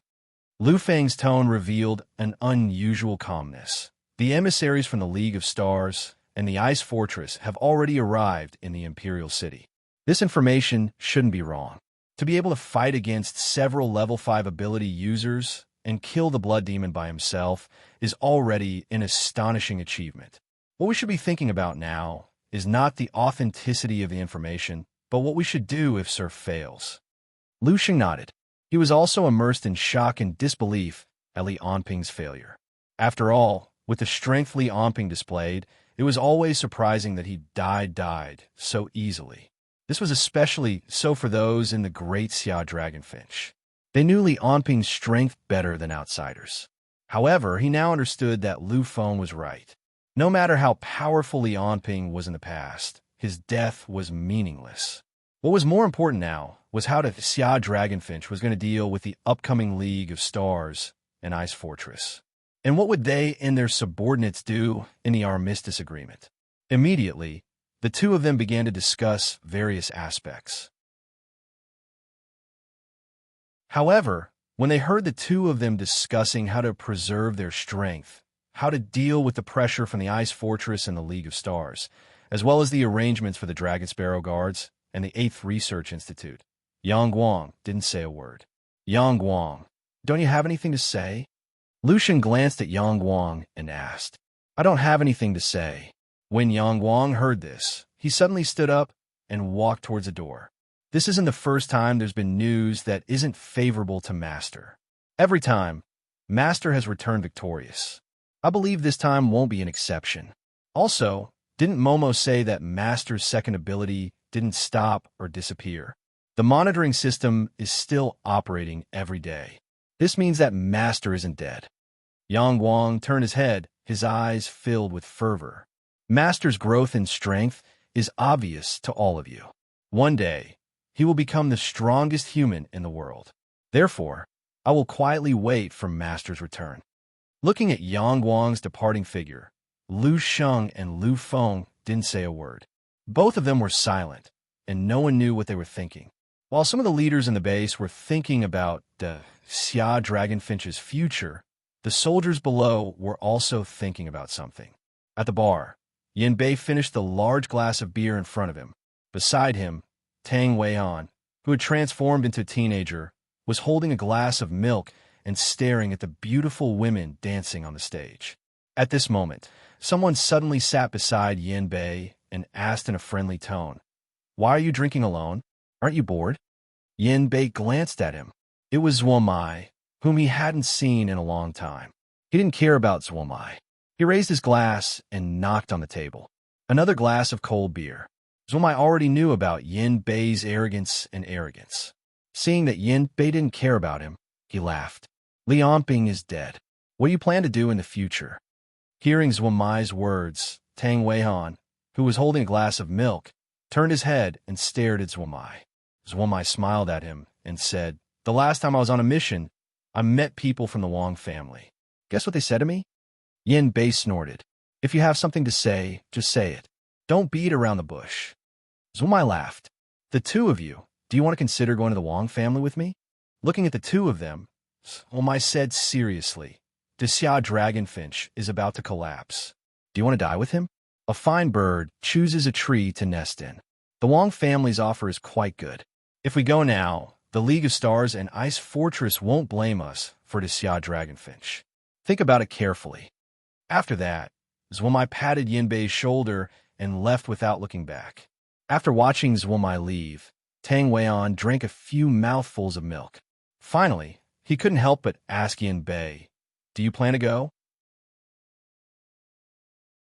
I don't know. Yin Bei shook his head and mumbled, Do you think the monster Li Anping is really dead? I don't think it's that simple. On the rooftop of a tall building, Sun Hao sat on the edge of the roof.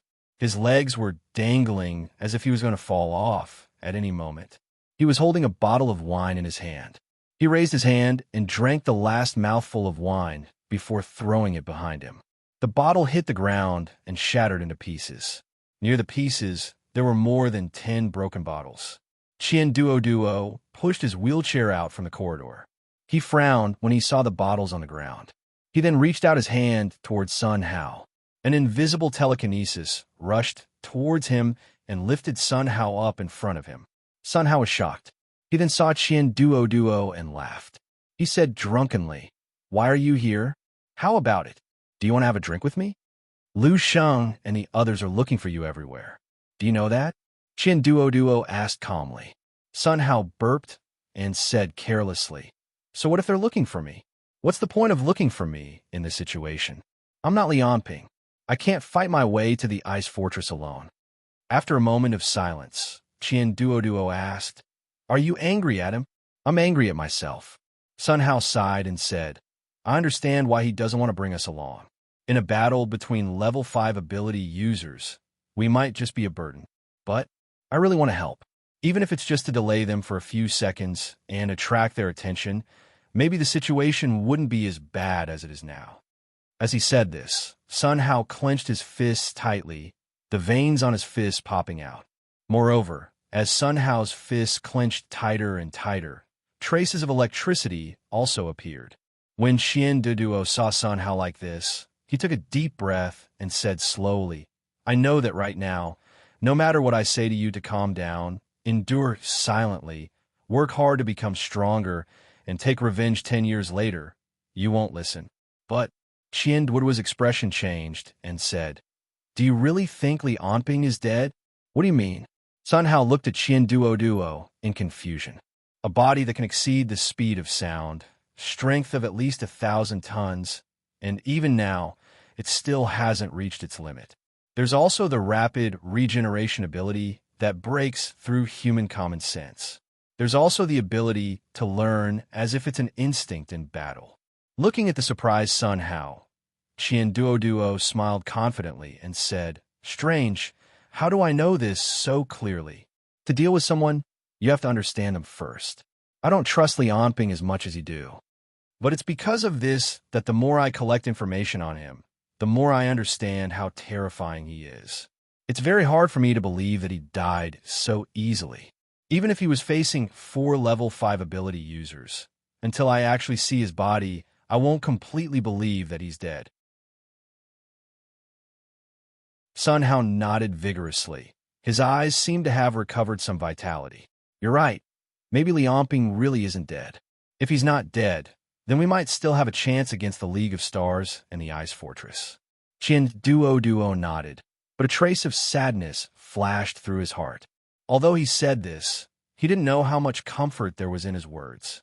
Qian Duo only had less than 10% confidence that Li Anping was still alive.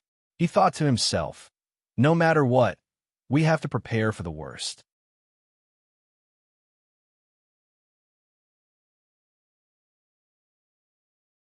Chapter 172. In Tianjing, the members of Xia Dragonfinch were not the only ones who had different reactions to the news of Li Anping's death. The various forces were also making their own judgments about Li Anping's death.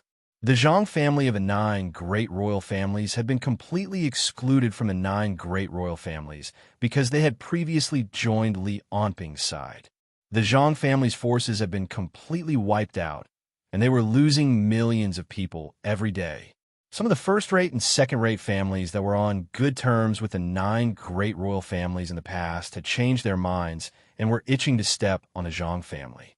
The non-governmental organizations that were usually firmly suppressed by the Xia Dragonfinch couldn't help but emerge at this moment and form ties with the 9 great royal families. In the living room of a club, the head of the Li family, Li Wei, was lying on the sofa with a wine glass in his hand. He said cheerfully, "Li Anping, that little bastard, is finally dead. Wang Chong should also give up. As long as the ceasefire agreement is completed, there will be no obstacles in the League of Stars." Song Guozhong sneered at the side. Wang Chong still doesn't understand that there are no 1,000-year-old dynasties, only 1,000-year-old families. Now that the League of Stars is strong and the Queen of Heaven has reached the 6th energy level, she's already the strongest person in the world. How long can we hold on to the Xia? Why don't we join the League of Stars like Danyang? With the League of Stars as our backing, With the power of the League of Stars and the power of our families, no one in the Eastern continent can compete with us. It's a win-win situation, a bald, middle-aged man interrupted. He was the head of the Qian family, Qianda. The club they were in was the most high-end private club in Tianjin. It had always been the place where the 9 great royal families gathered. Apart from the 9 great royal families, only some of the first-rate wealthy families could enter. Recently, the Zhang family had also been disqualified from entering.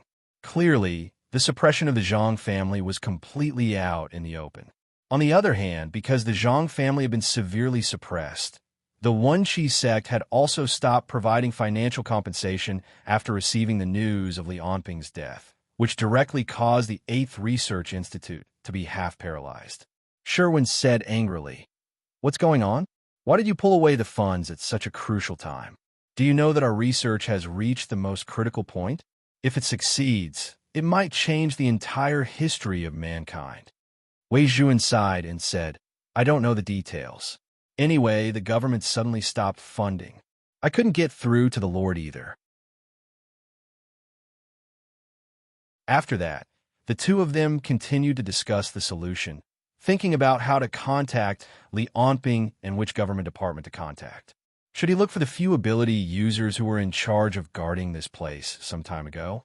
He even thought of exporting some of the research results in exchange for funds to tide over the current situation. However, because they didn't understand the current situation, they couldn't make a judgment. At this time, the weakness of Li Onping's control over the 8th Research Institute was highlighted. It was because he was the only one who had full control over the Research Institute. Other than him, no one else had full authority to understand the Research Institute. Once something happened to him, and they couldn't contact him, the entire Research Institute would fall into chaos. Just as the two of them were frowning and didn't know what to do, Yang Guang kicked open the door and walked in. He asked Scorpion, who was leading the way behind him, "Are they the ones?" Scorpion nodded. "I've been here several times.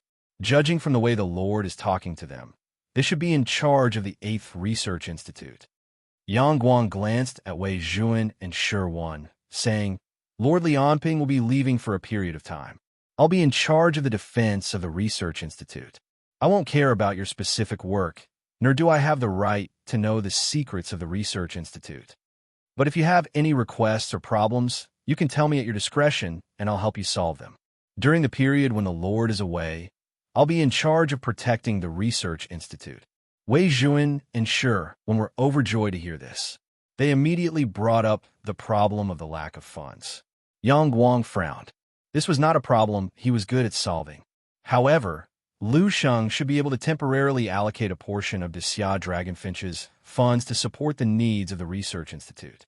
Just as the discussion between the few of them was getting more and more heated, Scorpion suddenly turned his head and looked outside the door. "Who's there?" Yang Guang, Sherwin, and Wei Zhuan all looked outside the door and saw a young man with a head full of blonde hair walking in. His psychic energy kept surging like flames, and his power was extremely shocking. "It's you?" Yang Guang shouted, recognizing that the person was Jin Guang. Sherwin looked at Jin Guang and said, "Why did you come out? Your injuries haven't fully healed yet, have they?" Seeing Scorpion and Yang Guang at daggers drawn, Jin Guang waved his hand. "Don't be nervous. I just want to help." The situation in reality was constantly changing. Xia was facing an unprecedentedly severe situation. Most people believed that Li Onping had died. In the underworld, a spark that was about to ignite the entire world had already lit up. In a damp underground cave, Li Onping's body was lying on a stone bed. Although his body was motionless, his expression was ferocious. His brows were tightly knitted, as if he was experiencing a nightmare. Beside him, a green-haired young man's hands were emitting green light, which enveloped Li Onping's body. A moment later, he retracted the light from his hands.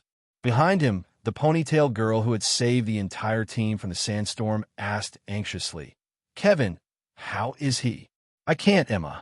The young man named Kevin shook his head. "His body isn't damaged. I can't heal him." "His body isn't damaged? Then why is he still unconscious?" The brown-haired ponytail girl, Emma, was puzzled. Is his brain damaged? If you can't heal him, then we can only kill him and let him be reborn in the underworld. It's not a problem. It's not a problem with his body. Kevin hurriedly stopped Emma. He clearly knew this young lady's temper. If he spoke a few seconds later, she might really beat him to death. Brain, organs, muscles, nerves, there's nothing wrong with his body. On the contrary, he's very healthy. No, it should be said that he's ridiculously strong. I even suspect that he's not human. Then why isn't he waking up? Emma looked at Li Anping on the stone bed and asked. This time, in order to kill him and let him merge with the underworld, 2 level 5 ability users, Sandstorm and Wolf, came. This person must be very special to the Underworld King. Perhaps he has the ability to help us escape from the underworld. Kevin nodded and explained, the reason he's not waking up should be a problem with his mind. I feel that his brain waves have been very active, very similar to the feeling of dreaming. I guess he might have fallen into some kind of mental attack. Mental attack, Emma muttered. What should we do? We don't have any strong mental ability users here. To create a mental attack of this level. Emma's eyes flashed with a cold light. Then, can't we just kill him? Anyway, he'll be reborn in the underworld. If there's no other way, we can just kill him once and let him escape from the mental attack state. Then, we can save him before he's merged. It's useless. Kevin smiled bitterly and shook his head. The rebirth in the underworld only rebuilds the body. It doesn't relieve the mental state. Otherwise, there wouldn't be something like merging. Then what do we do? Do we really have to go find that woman? Emma frowned and said. Kevin sighed and didn't say anything. Just as the two were at a loss of what to do about Li Anping's situation, Hansen suddenly rushed in. Leader, it's bad. Lodger led the team to look for food and was surrounded. You have to go save them. Got it. The moment she finished speaking, Emma had already stepped into the portal and disappeared. After seeing Emma disappear, Hansen couldn't help but look at Li Anping, who was lying on the stone bed, and asked, Master Kevin, how is he? Not good. He should have fallen into some kind of mental attack before the Underworld King sent him here. Kevin sighed. I'm afraid we have to find that master. Just as the two of them were chatting idly and were getting increasingly pessimistic about the underworld situation, a black portal suddenly appeared in the air. More than a dozen people fell out at once, followed by a huge pile of food. Finally, Emma leaped out and snapped her fingers, and the portal disappeared. Only angry roars could be heard before the portal disappeared.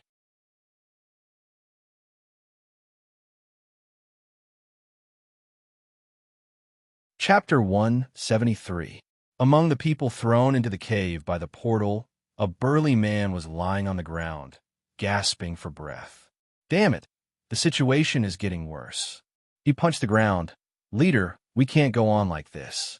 Our area of activity is getting smaller and smaller, and the number of zombies is increasing. It's getting harder and harder to get food and rescue new people. If this goes on, our morale will drop. We need to win a few more battles. There was originally no food in the underworld. Most of the food was sent in by Pluto, including all kinds of animals and food that got in by mistake. According to the Resistance, Pluto could only pull things into the underworld, but he couldn't send them out. Otherwise, with the countless zombies and level 5 ability users in the underworld, he would have dominated the real world a long time ago. Roger, I know what you're saying, Emma said, but in terms of strength, we're not their match. Especially when Pluto absorbed another level 5 ability user from who knows where. Now, there are 4 level 5 ability users in the underworld, including me. But other than me, the other 3 have all been fused. Hansen said seriously, and the zombies can revive in the underworld after death. Every time we die, there's a chance we'll be absorbed. This is why our strength is getting weaker and weaker. The only thing we can do now is to stall for time, accumulate strength, and find a chance to defeat Pluto. Roger said angrily, accumulate strength? You only know how to accumulate strength. How long have we been in the underworld? There were thousands of people in the Resistance, but look at the situation now. Our numbers are getting smaller and smaller. If we don't find a chance to attack, we'll be the ones to die. Hansen didn't back down. Attack? What do we have to attack? The enemy has 3 level 5 ability users, and we don't even know where Pluto's real body is. How can we attack? Attacking will only speed up our death. Then what else can we do? Roger looked at Hansen mockingly and pointed at Li Onping on the bed. Are you going to rely on this vegetable? This is the strength you've accumulated? What do you know? Before Hansen could finish his words, Emma shouted and stopped the two of them from arguing. Enough. Emma looked at Hansen and said to Roger, you've been under a lot of pressure recently. Go and rest. Let someone else take care of the food first. Then she said to the others, you guys move the food out together. After everyone left, Emma glanced at Li Onping on the bed, her eyes filled with worry. There were fewer and fewer rebels, and the number of zombies was increasing. The situation was getting worse. Although she was able to come and go as she pleased with her level 5 teleportation ability, she still needed to eat, drink, and sleep. As the Resistance's territory became smaller and smaller, she became more and more dangerous. If all of her subordinates were merged with the underworld one day, it would mean that she would have to be on alert at all times. She would have to be prepared for battle at all times. She would have to do everything herself. Food, hygiene, rest, environment, these things would slowly kill her over and over again. In other words, it was because Emma was powerful and hard to kill that she was able to unite the Resistance. But at the same time, it was also because of the Resistance's existence that Emma was able to continue living. The two of them were interdependent. If it were other level 5 aptitude users, they would have been exhausted to death by the endless amount of zombies. Therefore, before Emma came to the underworld, the Resistance gathered in groups of 2s and 3s to avoid the zombies' pursuit, until Emma appeared and used her teleportation ability to unite the Resistance one by one. However, this naturally attracted the Pluto's attention. Initially, he was just casually killing those who resisted, but now he was serious. The zombies gradually surrounded them and nibbled away at the living space of those who resisted. Their situation was becoming more and more dangerous. Until now, there were only about 300 people left. Although they were all aptitude users, facing the almost endless amount of zombies, how could they face them head-on? The only way the Resistance came up with was to find Pluto's real body and kill him. Kill Pluto, and they would be able to escape from the underworld. This was something that everyone who was caught in the underworld knew when they were brought in. But until now, the longest surviving member of the Resistance had been in the underworld for almost 30 years, but he still didn't know where Pluto's real body was. But after such a long time, these Resistance members managed to find something. Especially after Emma appeared, with her teleportation ability, the Resistance members were sure of one thing, and that was that Pluto's body in the real world was just a shell, a passage between the real world and the underworld. And Pluto's real body had always been in the underworld, controlling the puppet shell outside. When the Resistance members and zombies in the underworld were fighting more and more fiercely, the Eastern mainland finally welcomed an event that could affect the world. The peace treaty between the Ice Fortress and Xia would be signed in 3 days. After much consideration, the location of the signing was canceled at the border. In the end, it was set at the capital of the Ice Fortress, Marok. In the airport lobby of Marok, a group of more than 30 people wearing blue and white uniforms appeared. They were surrounded by soldiers and Fire Dragon Vanguard aptitude users who came to pick them up. The group of people only stayed at the airport for a few minutes before boarding a bus outside the airport and disappearing. They were Xia Dragonfinches, people who came to participate in the peace treaty meeting. They were only a small part of the people who attended the meeting. Half an hour later, a group of skinny, dark-skinned people who looked like monkeys got off the plane and left the airport in a hurry under the escort of a large group of people. They were Insi and Flan from the south. Then, another group of tall men with arrogant expressions appeared in the airport. They were all from the Baiwa country. The southern countries, the Xia Dongyan League of Stars. One after another, Marok's airport welcomed more and more important people. Some of them could often be seen on TV, and some of them were well known in the underground world. Some of them could do whatever they wanted, and some of them had the power to fight against an army. Any one of them was enough to shake the world. But at this moment, they all began to gather around Marok. This was because the following negotiations about the peace treaty would change the entire situation of the eastern continent. Lu Sheng, Yang Guang, and Li Qian sat in the bus and looked at the scenery of the ice fortress without saying a word. No one was in the mood to look at the scenery. At this moment, they came to Marok as the losers. The result that awaited them would not be good no matter what. Nothing was said along the way. 2 hours later, the bus drove further and further into a remote area. Finally, it stopped in front of a desolate and dilapidated courtyard. This courtyard looked like it had been empty for a long time. The walls and doors were full of shabby marks and a thick layer of dust. When the members of Xia Dragonfinch got off the bus, there was a sudden uproar. What's going on? Are we going to stay in this place? This is too much. We want to move to another place. A soldier walked up to them and said, Everyone, because there have been too many people in Marok these days. All the hotels and guest houses are full. Please be careful. It's full? Yanbei stood out and grabbed the soldier's throat. He said fiercely, Do you want to die? What are you doing? Stop. In an instant, a few more soldiers rushed out and pointed their guns at Yanbei, signaling him to let go of the soldier. On the side of Xia Dragonfinch, a few people also gathered their chi and stared at the soldiers. Just as they were about to draw their swords, a series of applause sounded. Clap, clap, clap. A slim and flirtatious black-haired man, who looked more like a woman than a man, walked out. He was wearing the red uniform of the Fire Dragon Vanguard, looking at Yanbei and the others with disdain. Lu Sheng, I heard that you and Yang Guang are in charge of the Xia Dragonfinch now. You guys are really regressing. Lu Sheng waved his hand and signaled Yanbei to let go of the soldier. He stared coldly at the man and said, Lung Shuang, I didn't expect you to show up in front of us. Other than Lu Sheng, the old members of the Xia Dragonfinch, including Yang Guang, Lu Feng, Sun Hao, and Xian Duoduo, were all glaring at the man named Lung Shuang. Yanbei, Tang Weihan, and the other newcomers did not say anything. They were just a little unhappy with the man's arrogant look. Why wouldn't I dare? Lung Shuang shrugged.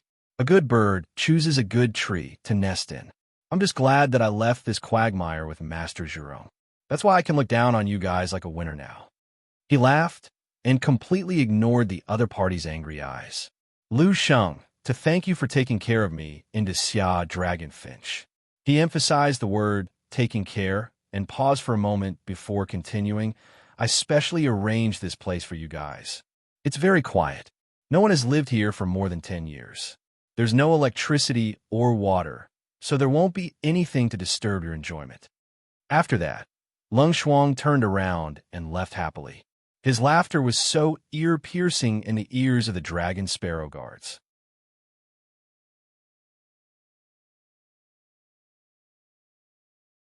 Chapter 174.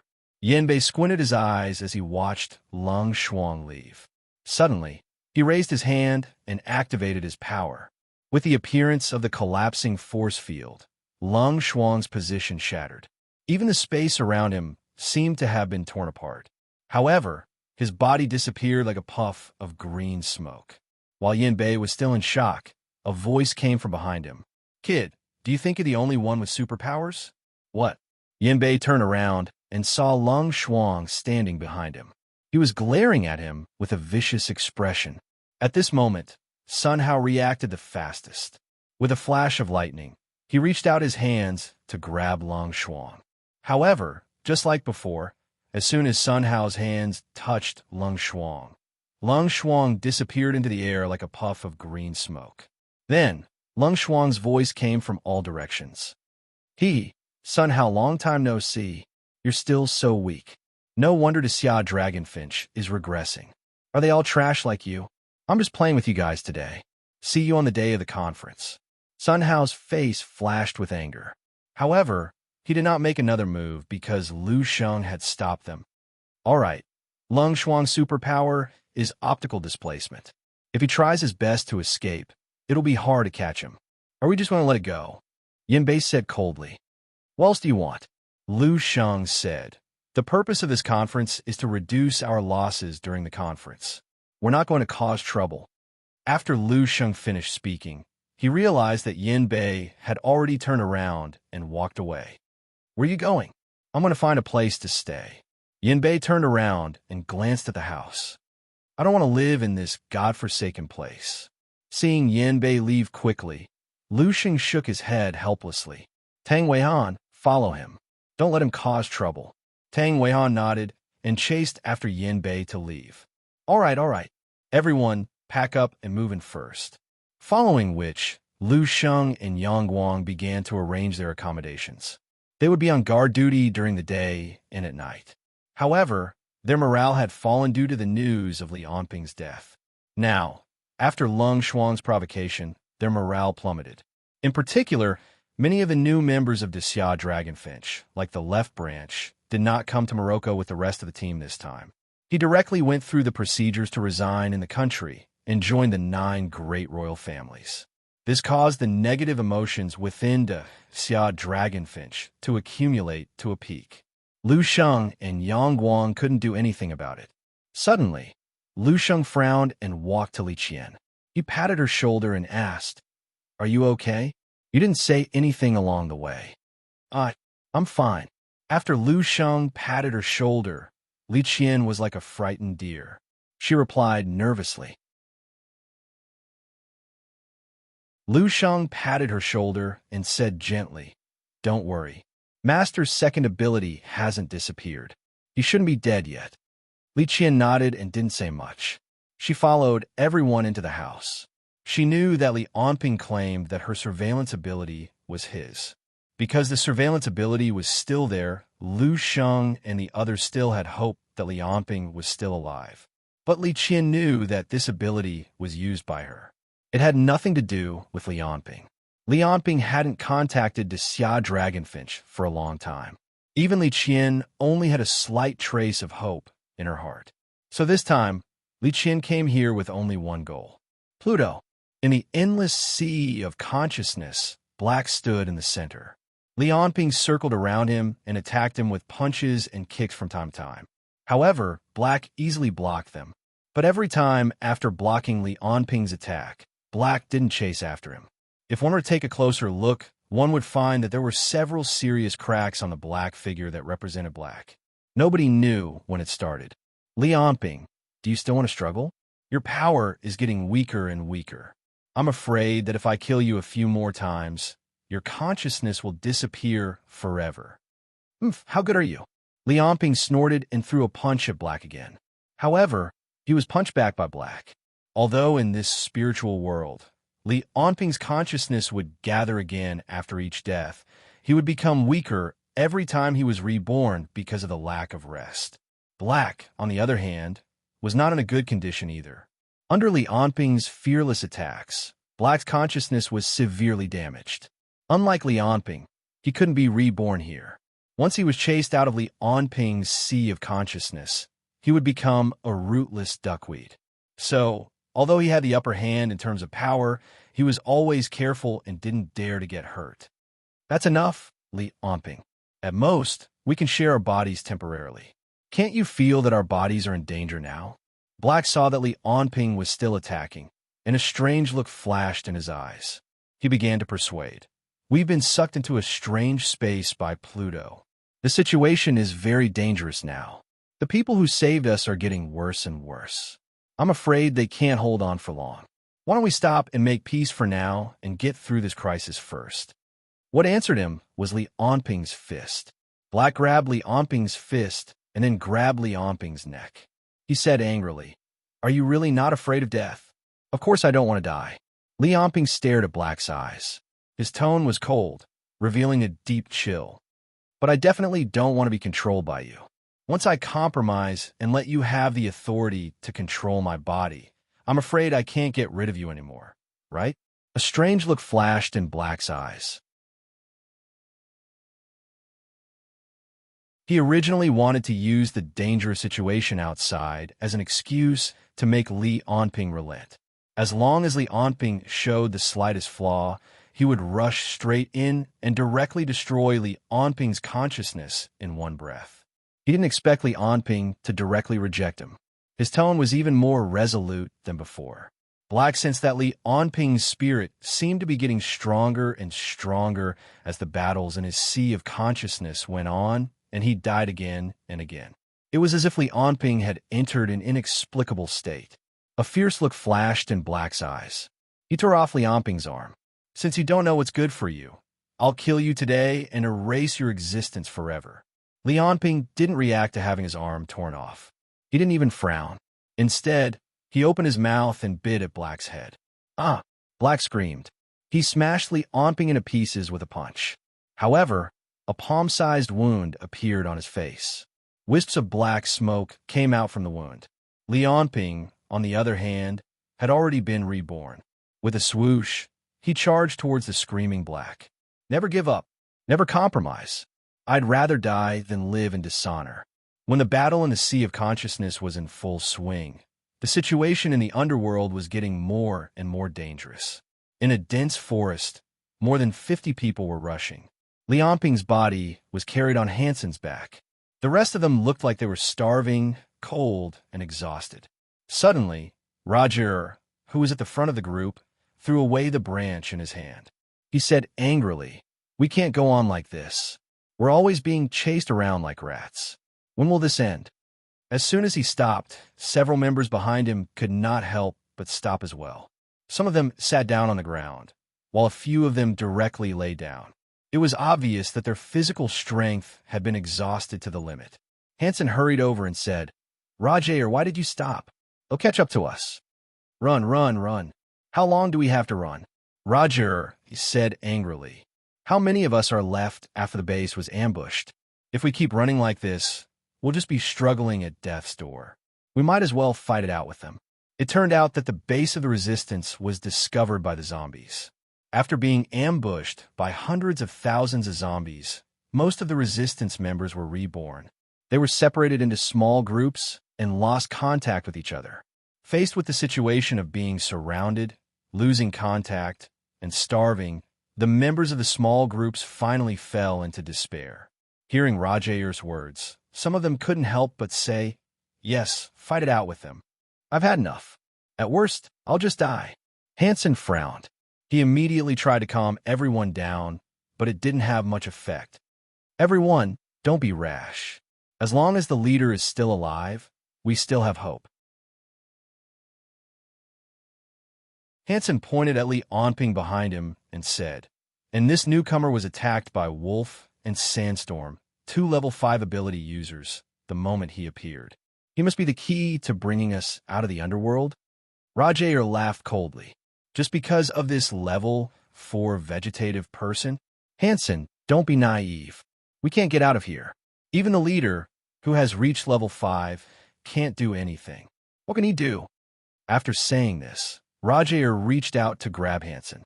Hansen dodged backwards. "What are you doing?" Roger laughed coldly. "I want to see what this vegetative person can do. How can he save us?"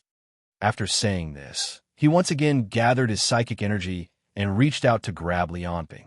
Hansen's arm lit up with purple light. This meant that his power was beginning to materialize. "Roger, are you crazy? This is what the leader gave us to protect." "We're already at the end of our rope. Why should we protect a cripple? Maybe we should use him for something else." After saying this, Roger's stomach suddenly growled. Then, he looked at Li Onping on Hansen's back with a sinister smile. The remaining members seemed to have understood something. They suddenly looked at the unconscious Li Onping with a hair-raising gaze. Hansen swallowed his saliva and tightened his grip on Li Onping on his back. Just as the situation was becoming more and more serious, and the atmosphere was becoming more and more tense, suddenly, a black light flashed and a spatial door opened. The leader of the resistance, the ponytailed youth, Emma, finally appeared.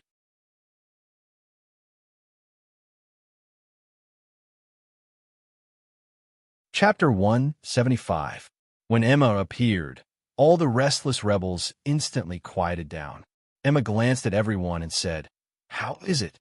Then, without waiting for anyone to answer, she asked Hansen, "How is he? Is he okay?"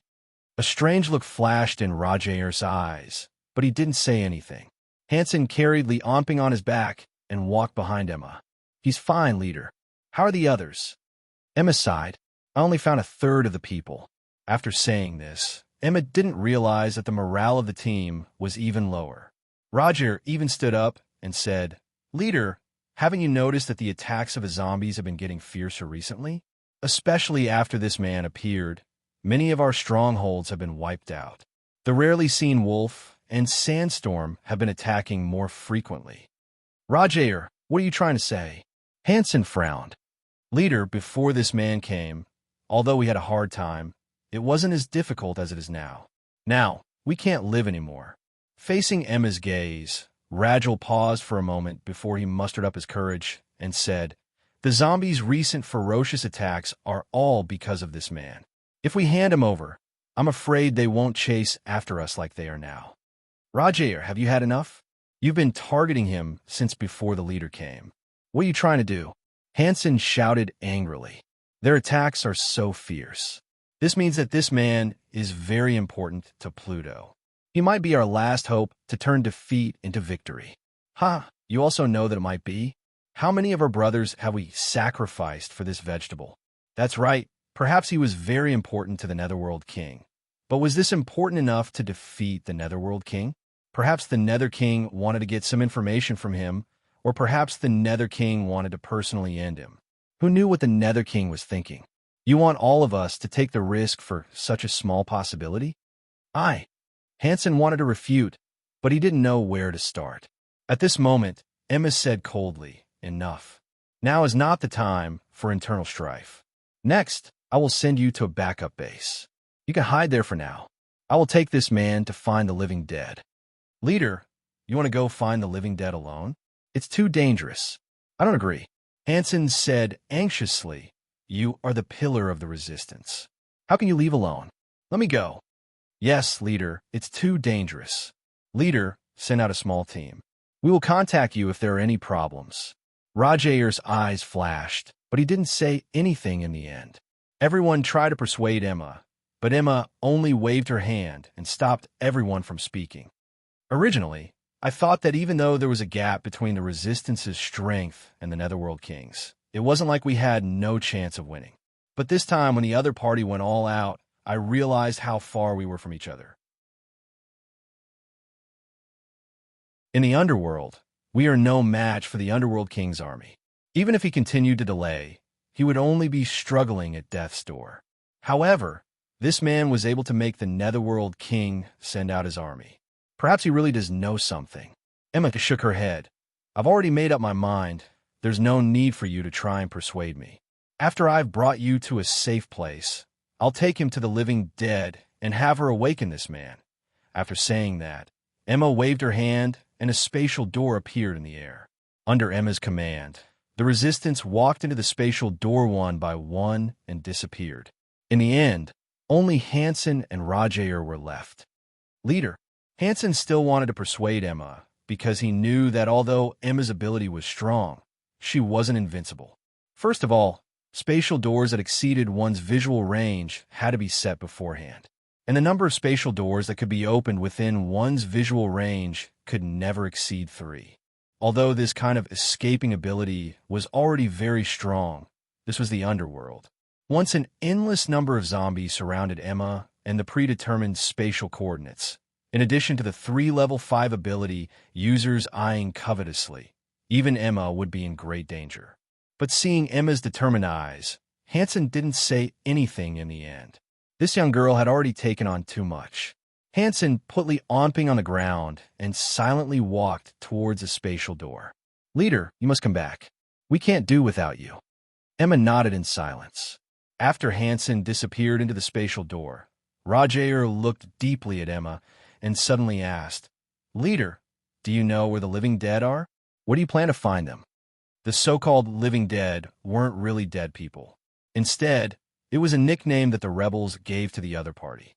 They were different from the people who rebelled against Pluto and tried to escape the Underworld. There was also a small group of people who had already accepted the fact that they were living in the Underworld and gave up on resisting.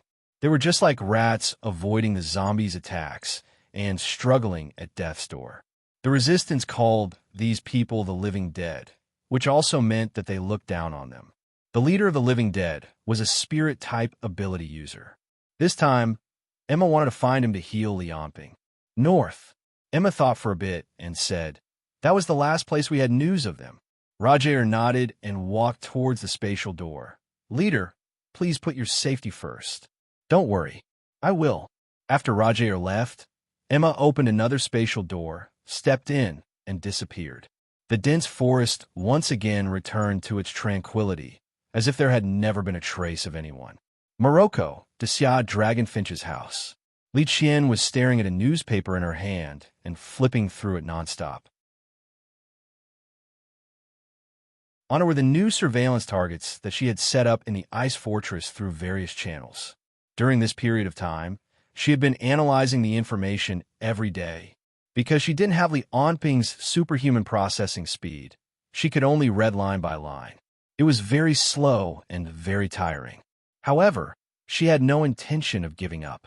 After persevering for many days, she finally had some results. She found 3 places where the Fire Dragon Vanguard might have been stationed during the meeting. However, she couldn't get more in-depth information in a short time just by relying on surveillance. It's too late. The meeting is about to start. When the time comes, it will be even harder to find Pluto and the Fire Dragon Vanguard.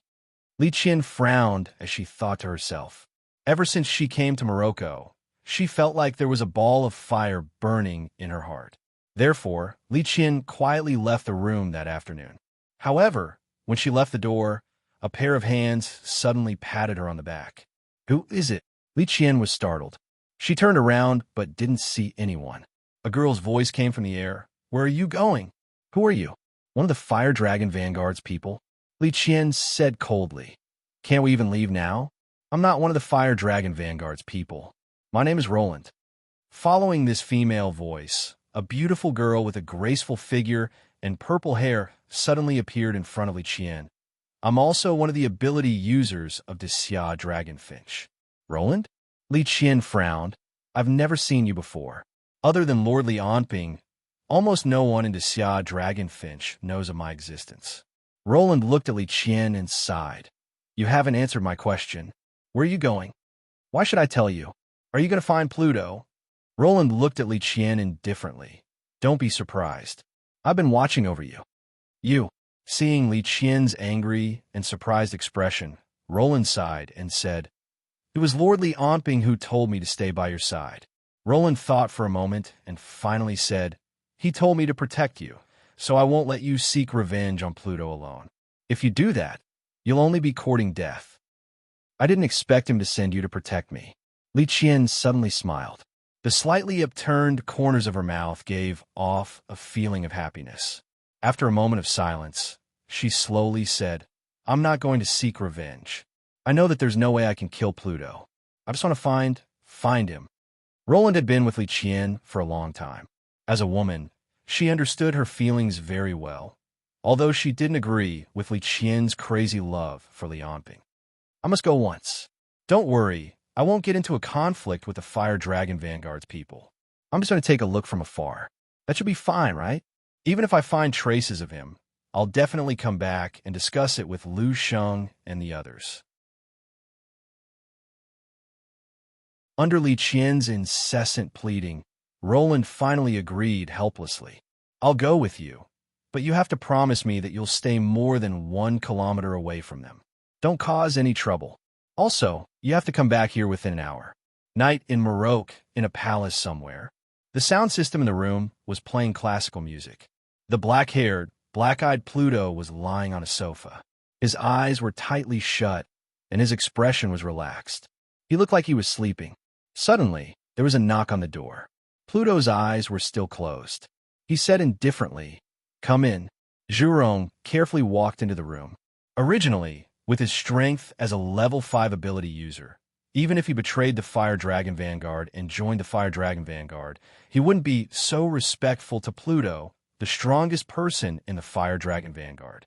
However, ever since the battle with Lianping that day, no, it should be said that after he was casually pushed back by Lianping, When he rushed over, he found that Li Onping had already been dealt with by the Nether King. The strength that Li Onping displayed at that time was completely above Zhurong's own strength. However, such a powerful person was easily defeated by Pluto. It didn't even take long. There wasn't even a trace of a battle between the two of them. This made Pluto's strength even more unfathomable in Zhurong's eyes. "What's the matter?" Pluto asked indifferently. "The people from Xia Dragonfinch are all here. I've already arranged for Lung Shuang to receive them." Zhurong looked at the man half lying on the sofa and continued. "After all, my subordinates and I came from Xia in the past. I don't know what you plan to do, sir. Don't worry." Pluto finally opened his eyes. The moment he opened his eyes, Zhurong felt an inexplicable pressure fill the entire room. Pluto's gaze was like that of a god, full of mystery. There seemed to be endless love and hatred, life and death flowing within. This time, all the ability users from the Xia Dragonfinch will be dealt with by the League of Stars. I will make things difficult for you. Pluto glanced at Zhurong and then retracted his gaze. Zhurong felt his body lighten. The pressure from before had disappeared without a trace. "Thank you, sir." Zhurong clasped his hands and finally couldn't help but walk out. Even though the pressure from Pluto's body was no longer coming from him, Zhurong still felt uncomfortable. He felt that Pluto was like a black hole. Every minute and every second around him, he felt like his soul was being sucked in. "Why are you in such a hurry? Did I scare you?" Zhurong stopped in his tracks. Pluto continued. "I ordered supper. Let's eat together. We haven't had a good chat yet." "Okay." Zhurong nodded and sat down. "Are you used to the weather in the ice fortress?" "I'm used to it." "Well, you shouldn't be afraid of the cold. Are you used to the food there?" "It's a little spicier and sweeter than Xia's food. But after eating it for a while, I got used to it." "That's good." Pluto nodded and didn't say anything else. Zhurong sat at the side and didn't take the initiative to speak. Then there was a long silence. There was nothing much to say between the two of them. Zhurong also didn't understand why Pluto asked him to stay. Bonding? Putting on a show for outsiders? Zhurong thought of a few answers, but he wasn't sure. You're tuning into the Warrior Lore YouTube channel. Don't forget to subscribe and join us on this journey to catch the most captivating stories.